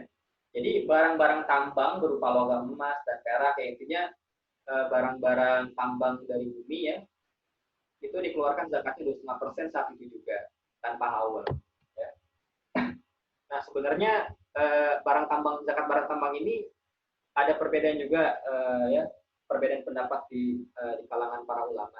Tapi di sini saya mengikuti fikih sunnah Imam Syafi'i ya, dalam pembahasan zakatnya ya, beliau menyampaikan bahwa barang-barang tambang berupa logam, emas ya dan lain-lainnya itu dikeluarkan zakatnya 25% saat itu juga, berarti tanpa nisab, tanpa haul. Sedangkan rikas ya, rikas itu artinya harta terpendam. Ya, wajib dikeluarkan zakatnya sebesar 20% atau seperlima. Bagaimana dalam hadis Imam Bukhari dan Muslim, ya, zakat harta rikas adalah 1/5. Ya, seperti itu. Nah, rikas apa sih? Rikas itu adalah harta terpendam yang dikeluarkan dari tanah berupa peninggalan orang-orang terdahulu. Ya sebenarnya nggak hanya peninggalan orang-orang terdahulu, intinya ada barang berharga atau bisa disebut harta karun, baik berbentuk emas, perak, ya, ataupun barang-barang peninggalan lainnya yang punya nilai ekonomis yang tinggi, maka zakatnya harus dikeluarkan saat itu juga. Jadi tanpa haul, tanpa nisab, berapa yang dikeluarkan? 20%. Ya. Baik, Bapak Ibu jamaah yang dimuliakan Allah SWT, kita sampai jam berapa ini? Mohon maaf, Pak Wahyu. Sampai jam 7 Ustaz, mungkin ya. Aja kalau ini dilanjutkan untuk zakat fitrah. Ya. Saya dikit lagi nih ya, zakat fitrah ya. Baik, terkait zakat fitrah, ya ini momentum kita di bulan Ramadan ya. Di bulan Ramadan zakat fitrah ya. Kemudian zakat fitrah ini ya, wajib ya, karena 3 perkara. Yang pertama apa? Islam. Ya, harus orang Islam. Yang kedua, terbenamnya matahari pada hari terakhir bulan Ramadan, yang berarti malam takbiran. Nah, jadi gini, zakat fitrah itu intinya dia boleh dikeluarkan di awal Ramadan, ya. Boleh. Ya. Kemudian di pertengahan Ramadan boleh. Ya. Ya, tapi memang di sini afdol, ya, ada waktu afdol. Waktu afdolnya itu memang saat malam takbiran. Seperti itu. Ya. Kemudian waktu haramnya adalah ketika apa namanya, setelah sholat Idul Fitri. Ya, karena sesuai dengan apa namanya, ketentuan zakat fitrah ini sampai khotib naik mimbar kan membayarkannya zakat fitrah itu. Nah setelah itu ya masuknya nanti sedekah biasa, bukan termasuk zakat fitrah. Nah yang ketiga adalah memiliki kelebihan makanan pokok untuknya dan keluarganya. Jadi pastikan dia itu punya kelebihan makanan pokok ya, saat itu di malam takbiran. Nah, jadi zakat fitrah itu hukumnya wajib dibayarkan untuk dirinya dan setiap orang yang menjadi tanggungan nafkahnya selama mereka beragama Islam. Jadi orang tua wajib apa namanya, membayarkan zakat fitrah untuk anak-anaknya. Kemudian anak ya, anak yang sudah besar ya, sudah berumah tangga, sudah berkeluarga, wajib menafkahi intinya menafkahi apa cucu saya ya, menafkahi kakek neneknya. Jadi intinya yang menjadi tanggungan nafkahnya. Nah, kemudian zakat fitrah itu dibayarkan sebesar 1 sok makanan pokok daerah asalnya. Nah, dalam hadis Imam Bukhari Muslim, ya, dia berkata Rasulullah SAW mewajibkan zakat fitrah pada bulan Ramadan ya, atas setiap manusia sebesar 1 sok kurma atau 1 sok gandum. Zakat ini wajib bagi muslim merdeka atau budak laki-laki. Jadi zakat fitrah ini wajib untuk semua golongan, semua kalangan, laki-laki, wanita, kemudian merdeka atau budak, ya, kemudian apa namanya, anak kecil, orang tua, ya. Nah itu wajib pokoknya. Zakat fitrah itu juga disebut juga zakat abdan atau zakat nafs dan zakat jiwa. Nah, ya, jadi wajib di bulan Ramadan. Nah, jangan sampai kita salah persepsi. Jadi zakat itu ya, yang hanya dibayarkan pada bulan Ramadan adalah zakat fitrah, hanya zakat fitrah. Ya, jadi sangat keliru kalau misalkan zakat itu hanya pada bulan Ramadan. Tidak. Karena zakat mal itu dibayarkan di luar Ramadan juga. Tergantung tadi perhitungan haulnya ya. Dia mulainya kapan? Kalau mulainya Zulhijjah, kenanya Zulhijjah lagi nanti. Ya, seperti itu. Jadi yang hanya Ramadan adalah zakat fitrah. Nah ini terkait dengan penentuan 1 sok. Ya. Nah dalam redaksi Bukhari disebutkan Nabi memerintahkan agar zakat fitrah ditunaikan sebelum orang-orang keluar untuk mengerjakan sholat Idul Fitri.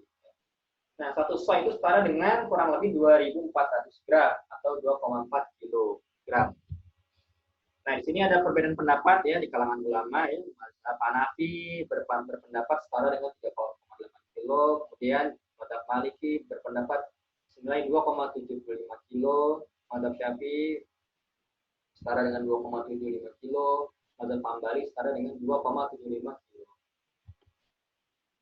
Nah, kemudian besaran yang berbeda-beda dari makanan pokok yang dizakatkan membuat banyak perdebatan. Oleh sebab itu, Peraturan Menteri Agama telah menentukan aturan zakat fitrah di Indonesia. Ya. Jadi jumlah zakat fitrah yang wajib ya dikeluarkan sebesar 2,5 kg atau setara dengan 3,5 liter makanan pokok yaitu beras untuk setiap jiwa. Makanan pokok di Indonesia disepakati adalah beras. Ini keluarlah ketentuan yang bisa kita jadikan rujukan dalam membayar zakat fitrah. Nah, selanjutnya adalah pembahasan yang sering juga ditanyakan oleh masyarakat. Bagaimana hukum membayar zakat fitrah dengan uang? Nah, tentunya di sini ada perbedaan pendapat di kalangan para ulama. Ada yang membolehkan, ada yang mengharamkan. Dalam artian melarang, ya. Ada yang melarang, ada yang membolehkan. Ya, pendapat pertama melarang. Ya. Pada hadis di atas, para sahabat Nabi tidak mengeluarkan zakat fitrah. Ya. Jadi ada sebuah hadis. Ya. Kemudian di sini dijelaskan bahwasanya, nah jadi gini, kan pendapat pertama ini melarang. Ya. Dalilnya apa? Tadi dalilnya. Ya. Dalilnya itu ini. Nah, ini. Jadi Rasulullah mewajibkan zakat fitrah pada bulan Ramadan atas setiap manusia sebesar 1 sok kurma. Berarti kan di sini udah jelas ya, teksnya adalah makanan pokok kurma atau 1 sok gandum. Oke. Nah, kemudian di sini dijelaskan ya bahwa pada hadis tadi para sahabat Nabi tidak mengeluarkan zakat fitrah kecuali dalam bentuk makanan. Ya, kebiasaan mereka dalam mengeluarkan zakat fitrah dengan cara demikian merupakan dalil kuat bahwa harta yang wajib dikeluarkan dalam zakat fitrah harus berupa makanan, bahan makanan pokok. Mereka juga berargumentasi zakat fitrah merupakan ibadah yang diwajibkan atas jenis harta tertentu, sehingga tidak boleh dibayarkan dalam bentuk selain jenis harta yang dimaksud. Maksudnya tadi ditentukan kan makanan pokok. Sebagaimana tidak boleh menunaikannya di luar waktu yang sudah ditentukan. Jadi zakat fitrah kan nggak boleh juga kan ditunaikan di luar Ramadan atau setelah sholat Idul Fitri. Maksudnya udah sedekah biasa. Nah sama, jadi pendapat pertama melarang atas dasar hadis yang tadi. Ya. Jadi 1 sok kurma atau 1 sok gandum. Jadi makanan pokok. Nah, kemudian di sini pendapat jumhur ya tertulis dalam Al-Mawsu'ah ya. Ini masih melarang ya. Menurut pendapat Malikiyah, Syafi'iyah dan Hanabilah bahwasanya tidak boleh membayarkan harganya ya, pakai uang karena tidak ada nas tentang hal itu. Dan karena menentukan harga dalam urusan hak-hak manusia tidak diperbolehkan kecuali dengan keridhaan mereka, dan zakat fitri itu bukanlah milik ya, bukanlah menjadi milik seseorang sampai diperbolehkan oleh keridhaannya. Jadi kalau misalkan kita contohkan itu, misalkan seseorang memerintahkan untuk membelikan membelikan sebuah makanan misalnya, ya, sebuah makanan. Nah, karena makanan itu menurut orang yang menurut orang yang diminta tolong untuk beli makanan itu, ya, dia berasumsi bahwa sebenarnya orang yang nyuruh dia itu, ya, yang dibutuhkan itu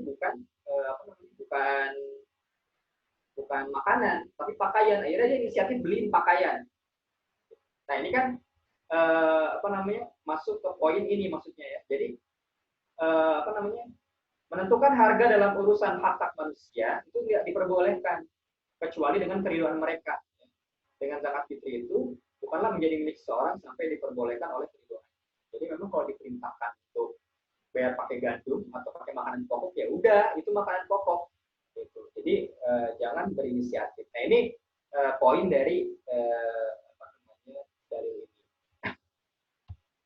Nah itu pendapat pertama ya, melarang. Dan pendapat kedua, apa boleh dan sah.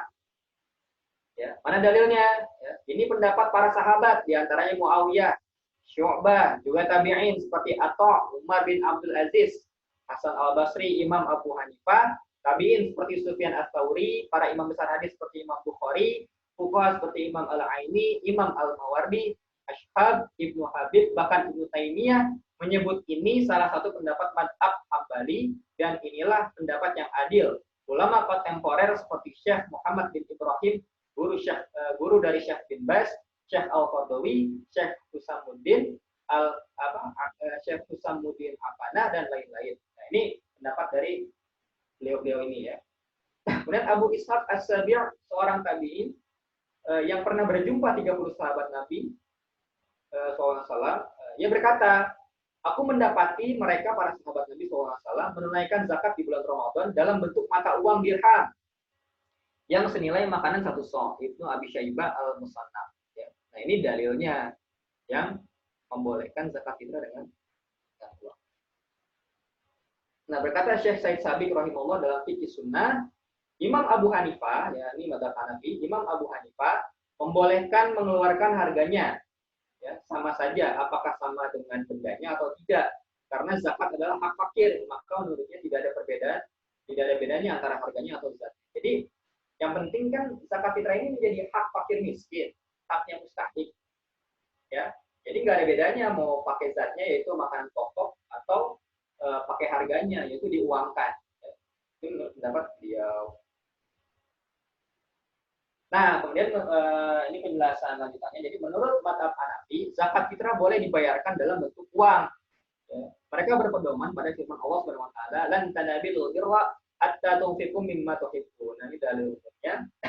Kamu sekali-sekali tidak sampai kepada kebajikan yang sempurna sebelum kamu menafkahkan sebagian harta yang kamu cintai. Ali Imran ayat 190, ayat 92. Nah, pada ayat tersebut Allah memerintahkan kita untuk menafkahkan sebagian harta yang kita cintai. Ya. Harta yang paling dicintai pada masa Rasul berupa makanan. Ini pendapat teman-teman Nabi. Ya. Sedangkan harta yang paling dicintai pada masa sekarang adalah uang. Karenanya menunaikan zakat fitrah dalam bentuk uang diperbolehkan. Dan di samping itu mereka juga berargumen bahwa menjaga kemaslahatan merupakan hal prinsip dalam hukum Islam. Dalam hal zakat fitrah, mengeluarkan zakat dalam bentuk uang membawa kemaslahatan baik untuk muzaki maupun mustahik zakat. Ya. Bagi muzaki mengeluarkan zakat dalam bentuk uang sangatlah simpel dan mudah, sedangkan bagi mustahik dengan uang tersebut ia bisa membeli keperluan yang mendesak pada saat itu. Ya. Ya, dalam Allah al-Ghafili hukum ikhraji al-qimah fi zakatul fitri. Nah, Bapak Ibu jamaah sekalian, jadi terlepas dari perbedaan pendapat di kalangan para ulama tentang hukum membayar zakat fitrah menggunakan uang, ya kita berpedoman pada dua pendapat tadi, ada yang melarang, ada yang membolehkan. Jadi bisa diamalkan keduanya, ya. Yang penting ada kemaslahatan, ya, dan sesuai dengan ketentuan-ketentuan yang dijelaskan tadi oleh para ulama tadi pendapat-pendapatnya, ya. Jadi diperbolehkan, silakan yang ingin dengan uang, kemudian yang dengan beras juga dipersilakan seperti itu, ya. Nah, yang tidak boleh, yang diharamkan, yang dilarang itu adalah mereka yang tidak membayar zakat fitrah. Nah, itu yang diharamkan, ya, tidak mengeluarkan zakat fitrah. Jadi kalau ada orang zakat fitrah dalam bentuk uang, ya jangan kita menilai itu tidak afdol, ya. Justru itu ada sisi maslahat. Ya. Kemudian juga sama, orang yang bayar zakat fitrah dengan makanan pokok juga tidak boleh kita nilai negatif, karena semua itu ada dasar hukum, ya, dari para ulama. Jadi intinya mungkin zakat fitrah itu kita keluarkan, ya, kemudian nanti akan disalurkan untuk para mustahik yang dibutuhkan, ya. Itu kait dengan ketentuan zakat fitrah. Nah, kemudian di sini ada mustahik, ya, yaitu golongan orang-orang yang berhak menerima zakat. Dalam Quran Surah Taubah ayat 60 dijelaskan bahwa ada 8, ya. Sebenarnya zakat-zakat itu hanyalah untuk orang-orang fakir, miskin, amil zakat, mu'allaf, kemudian budak, orang yang berhutang, orang yang berjuang di jalan Allah, ya, kemudian ibu sabil, ya, yaitu mereka yang sedang berjalan. Definisinya, fakir itu adalah orang yang tidak memiliki apa-apa dan tidak ada yang pernah punya. Miskin adalah orang-orang yang memiliki penghasilan tapi tidak cukup untuk dirinya. Amil adalah petugas zakat, mu'allaf adalah orang yang dibujuk hatinya, ya, agar tertarik pada Islam, ya, atau mereka yang imannya masih lemah karena baru masuk Islam. Riqab, ya, budak tawanan perang, ya. Kemudian gorimin adalah orang-orang yang terlilit hutang, kebutuhan pokok. Sabilillah adalah para mujahid, ya, yang membela agama Allah. Tapi dalam konteks kekinian, sabilillah itu maknanya luas, ya, bisa imam, kemudian para dai, imam masjid, ya, dai, kemudian para thalabul ilmi, ya, mereka juga ya, para thalibul ilmi itu mereka juga termasuk sabilillah. Dan ibnu sabil adalah orang yang sedang berpergian jauh dan ingin kembali ke tempat asalnya, namun dia tidak mencukupi untuk mengantarkan ke tempat tersebut. Jadi ini termasuk adalah mereka yang mustahik, ya, atau asnaf, 8 golongan yang wajib disalurkan zakatnya. Dan juga ada golongan orang-orang yang tidak berhak atau tidak boleh menerima zakat. Siapa saja? Yang pertama adalah orang yang memiliki kekayaan atau usaha, ya, jelas. Orang kaya, orang berkecukupan, ya, itu tidak boleh disalurkan zakatnya. Justru mereka harus zakat, ya.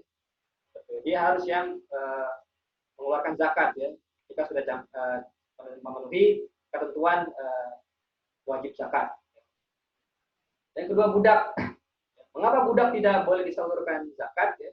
Padahal tadi asnafnya ada budak. Nah, itu beda, ya, pengertiannya. Jadi kalau budak yang tadi di asnaf ini, ya, adalah budak tawanan perang, ya, namanya rikop, seperti itu ya. Jadi kita boleh mengeluarkan zakat untuk menebus mereka, ya, tadi budak tawanan perang. Ya. Tapi kalau ini adalah budak yang memang dia bisa dibilang kebutuhannya ditanggung oleh tuannya. Jadi nggak perlu lagi dibantu sama dana zakat karena dia sudah ditanggung, ya. Nafkah budaknya merupakan tanggung jawab tuan atau pemilik. Kemudian yang ketiga keluarga Bani Hashim atau Bani Muthalib, ya, dan Bani Muthalib. Jadi keluarga Nabi Muhammad SAW itu tidak diperbolehkan, ya, untuk menerima zakat.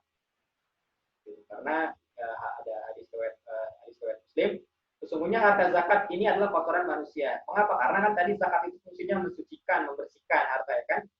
Jadi ia tidak halal bagi Muhammad SAW dan keluarganya. 4 orang kafir, 5 orang yang menjadi tanggungan nafkah muzaki dengan alasan fakir. Jadi muzaki yang punya tanggungan, ya, seperti tadi ya, orang punya tanggungan orang tua atau tanggungan anak, ya, maka bisa dibilang mereka tidak boleh menyalurkan zakat kepada mereka itu karena mereka memang wajib dinafkahkan, ya, seperti itu. Tapi kalau misalkan kepada kerabat yang memang tidak ada tanggungan nafkah secara hukum syar'i ataupun hukum negara, ya, itu diperbolehkan. Ya. Kita nah, baik Bapak Ibu jamaah sekalian yang dimuliakan Allah Subhanahu wa taala, demikian pembahasan zakat yang bisa saya sampaikan pagi ini. Lagi-lagi saya menyampaikan poin terkait fikih zakat klasik, ya, yang memang itu sebagai dasar kita untuk nanti bisa memahami yang kontemporer. Nah, rasanya kalau kita bahas kontemporer ini cukup panjang sebenarnya nanti. Apalagi kita bahas zakat profesi itu juga kita nanti akan bahas tentang ulama yang memperbolehkan dan ulama yang tidak memperbolehkan. Nah, ulama yang memperbolehkan ada dalil-dalilnya, kemudian ada ketentuan-ketentuannya, ada metode-metodenya. Nah, yang tidak membolehkan juga sama, punya dalilnya, ada dasarnya, yaitu zakat profesi. Kemudian ada lagi zakat tabungan, kemudian zakat deposito, zakat investasi, ya, zakat barang berharga lainnya, ya, yang diambil dari mata uang, surat berharga, dan lain sebagainya. Nah, itu termasuk dalam kajian zakat profesi, kajian zakat kontemporer. Kemudian ada lagi pertanyaan-pertanyaan yang mungkin berkembang, zakat disalurkan, bahkan dalam kondisi sekarang zakat disalurkan untuk COVID, boleh atau tidak, ya? Zakat disalurkan untuk untuk beasiswa, boleh atau tidak? Zakat disalurkan untuk bantuan usaha fakir miskin, boleh atau tidak? Itu juga merupakan pembahasan-pembahasan kekinian kontemporer yang tentunya punya dasar argumentasi dari para ulama yang sudah mengkaji hukum ini. Tuh. Insya Allah nanti dari kesempatan kalau memang ada waktu kita bisa bahas. Tapi kalau misalkan jamaah juga ingin tahu penjelasannya, nanti saya bisa share penjelasan terkait zakat kontemporer. Yang jelas untuk zakat penghasilan ini yang sering ditanyakan, ya, itu sudah ada fatwanya, ya, fatwa MUI tahun 2003 tentang zakat penghasilan, ya. Itu udah ada. Nanti insya Allah bisa saya share. Di situ ada ketentuannya zakat profesi itu dalilnya mengacu kemana, nisabnya berapa, menghitungnya gimana, ya, itu sudah ada ketentuannya, ya. Bahkan di Basnas juga sudah ada ketentuannya, ya. Dan di zakat sukses pun juga sudah ada ketentuannya, ada tabel zakatnya. Kalau nanti untuk kemudahan jamaah bisa nanti saya share. Mungkin itu materi yang bisa saya sampaikan di pagi hari ini, ya. Mohon maaf jika melebihi waktu 30 menit dari waktu yang seharusnya. Mudah-mudahan bermanfaat buat kita semua. Saya kembalikan kepada Pak Wahyu selaku moderator. Hadanallahu wa iyyakum. Wassalamualaikum warahmatullahi wabarakatuh. Waalaikumsalam warahmatullahi wabarakatuh. Ada pertanyaan mungkin nanti Ustaz berkenan menjawab pertanyaan, ya.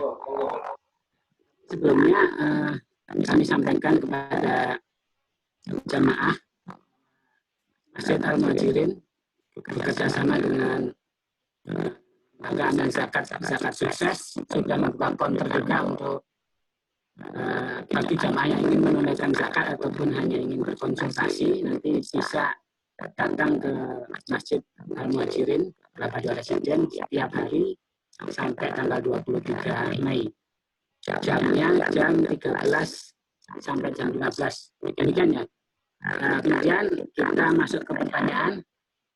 Yang pertama dari Bapak Dimas, untuk tanah atau rumah kosong yang tidak dimanfaatkan, apakah juga dikenakan zakat? Baik, langsung saya jawab ya. Satu. Baik, terima kasih atas pertanyaannya. Jadi ada dua pendapat ulama terkait status rumah kosong dan tanah yang tidak dimanfaatkan ya. Seperti itu. Pendapat ulama yang pertama ya, mengatakan tidak wajib zakat padanya ya. Seperti itu. Mengapa? Karena tadi syarat harta wajib zakat itu adalah dia statusnya itu menghasilkan ya, seperti itu. Menghasilkan daripada berkembang ya, seperti itu. Tanahnya berkembang. Ya. Jadi untuk tanah yang statusnya tidak dimanfaatkan ya, itu tidak terkena zakat, dan rumah kosong juga tidak terkena wajib zakat. Karena pendapatnya simpelnya karena tidak berkembang atau tidak ada nilai yang dikembangkan dari rumah dan tanah tersebut. Ini pendapat ulama yang pertama. Ya. Kemudian pendapat ulama yang kedua, ya, wajib dizakatkan ya, dengan syarat apa? Syaratnya satu, ya, rumah tersebut nilainya capai nisab. Ya. Misalkan harga rumahnya 100 juta, ya. Ya, nisabnya berapa sih? Nah, karena tadi kita udah belajar zakat emas, ya, maka nisabnya itu setara dengan emas, yaitu 85 gram. Tadi kan 85 gram emas itu kalau kita konversi nilainya ke uang kan 500.000 dikali 85 gram dapatlah angka 42.500.000. Nah, maka tadi kalau harga rumahnya itu pertama beli ya 100 juta, berarti udah kena nisab. Dan melewati haul ya 1 tahun. Ya. Nah, kemudian baru itu kena ya. Ya, kena dengan syarat ya. Jadi ada syaratnya ya. Rumah kosong tadi atau tanah yang tidak dimanfaatkan tadi atau tanah kosong tadi itu ada syaratnya. Pertama, pastikan nilainya capai nisab. Yang kedua, haul. Ya. Yang ketiga, rumah atau tanah itu tidak ada sangkut pautnya sama kita dalam kebutuhan, dalam memenuhi kebutuhan primer kita. Contoh, rumah kosong tadi itu memang bukan kita tinggali, ya. Atau bukan, intinya rumah kosong itu memang benar-benar kosong gitu. Tidak kita tinggali, bukan sebagai tempat bersinggah, bukan sebagai tempat untuk kita, intinya bukan sebagai tempat tinggal lah. Ya, jadi tidak ada kaitannya dengan kebutuhan kita, sehingga kalau kita pun mau istilahnya mau kita diamkan saja, itu tidak menyulitkan kita gitu. Ya. Gitu. Sehingga kita tidak bergantung dengan status rumah itu ya. Tapi kalau rumah itu ada kaitannya sama kita, misalkan rumah kosong tapi ditempatin tiap bulan, ya, kita nempatin itu tiap bulan, atau tiap bulan kita gunakan buat keluarga kita yang singgah, maka itu nggak wajib zakat. Karena tadi ada kaitannya dengan pemenuhan hajat kita. Ya kan? Kalau misalkan rumah itu rumah itu ada kaitannya dengan hajat kita, maka itu tidak kena perhitungan zakat. Ya. Jadi syaratnya ada dua ya, kalau misalkan mau dikenakan zakat. Nisab, ada 3, nisab, haul, kemudian tidak ada kaitannya dengan tidak ada kaitannya dengan kebutuhan hajat kita tadi ya. Seperti ditinggali, sewaktu-waktu emang mau ditinggalkan dan sebagainya. Makanya di sini penting sekali ya adanya niat daripada mengembangkan harta tadi ya. Contoh misalkan kita punya emas atau perak, kita punya rumah ya, kita emang niatkan saat kita beli itu buat dijual lagi. Nah, itu baru kan kena ya. Karena tadi maksudnya ke zakat perdagangan ya, atau zakat dari hasil kita menjual rumah itu.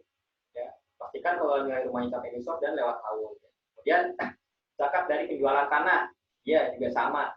itu ada zakatnya, ya. Hasil penjualannya berapa, setelah dikurangi biaya segala macam, keluarlah kayak nunggu 1 tahun. Jadi pendapat yang paling kuat itu memang adalah dikeluarkan zakatnya dengan syarat tadi sampai nisab, haul, dan pastikan rumah atau tanah kosong itu tidak dalam statusnya itu kita bergantung kepadanya, ya.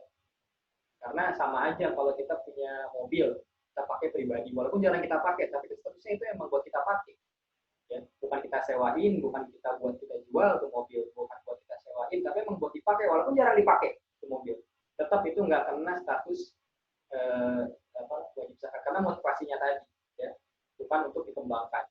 Masuk tadi rumah dan tanah kosong tadi, ya. Pertama kita beli emang niatnya motifnya nggak buat bisnis, nggak buat nggak buat investasi, tapi cuma sekedar buat beli. Nanti sewaktu-waktu kalau ada keluarga main singgah, ya. Kemudian kalau misalkan ada orang yang mau di tanah itu mau dia berkebun atau apa, nah itu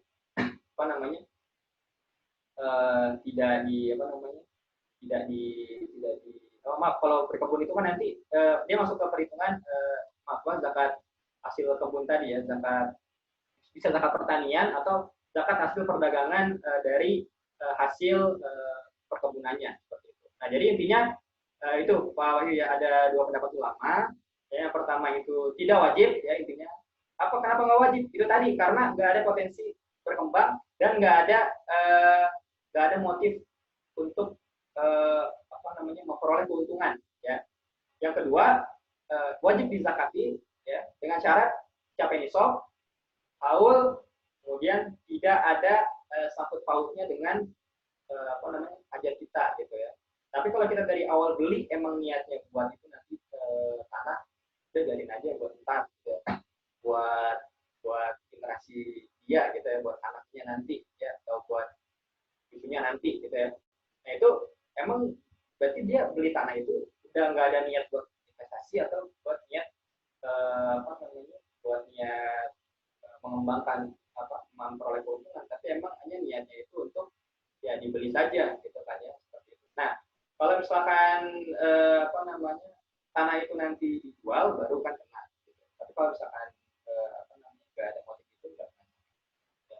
Jadi intinya pastikan tadi, ya, kalau kita capai nisab, haul, kemudian pastikan tadi nggak ada sangkut pautnya rumah itu, kalau kita tinggalkan atau tanah itu statusnya nanti bakal kita manfaatkan buat kebutuhan pribadi, kita bercocok tanam untuk untuk kebutuhan makanan pokok kita sendiri, ya, dan lain sebagainya. Jadi intinya seperti itu, ya, bahwa statusnya ada 2 pendapat ulama. Pertama, tidak dihitung dengan alasan tidak ada motif untuk dikembangkan atau memperoleh keuntungan.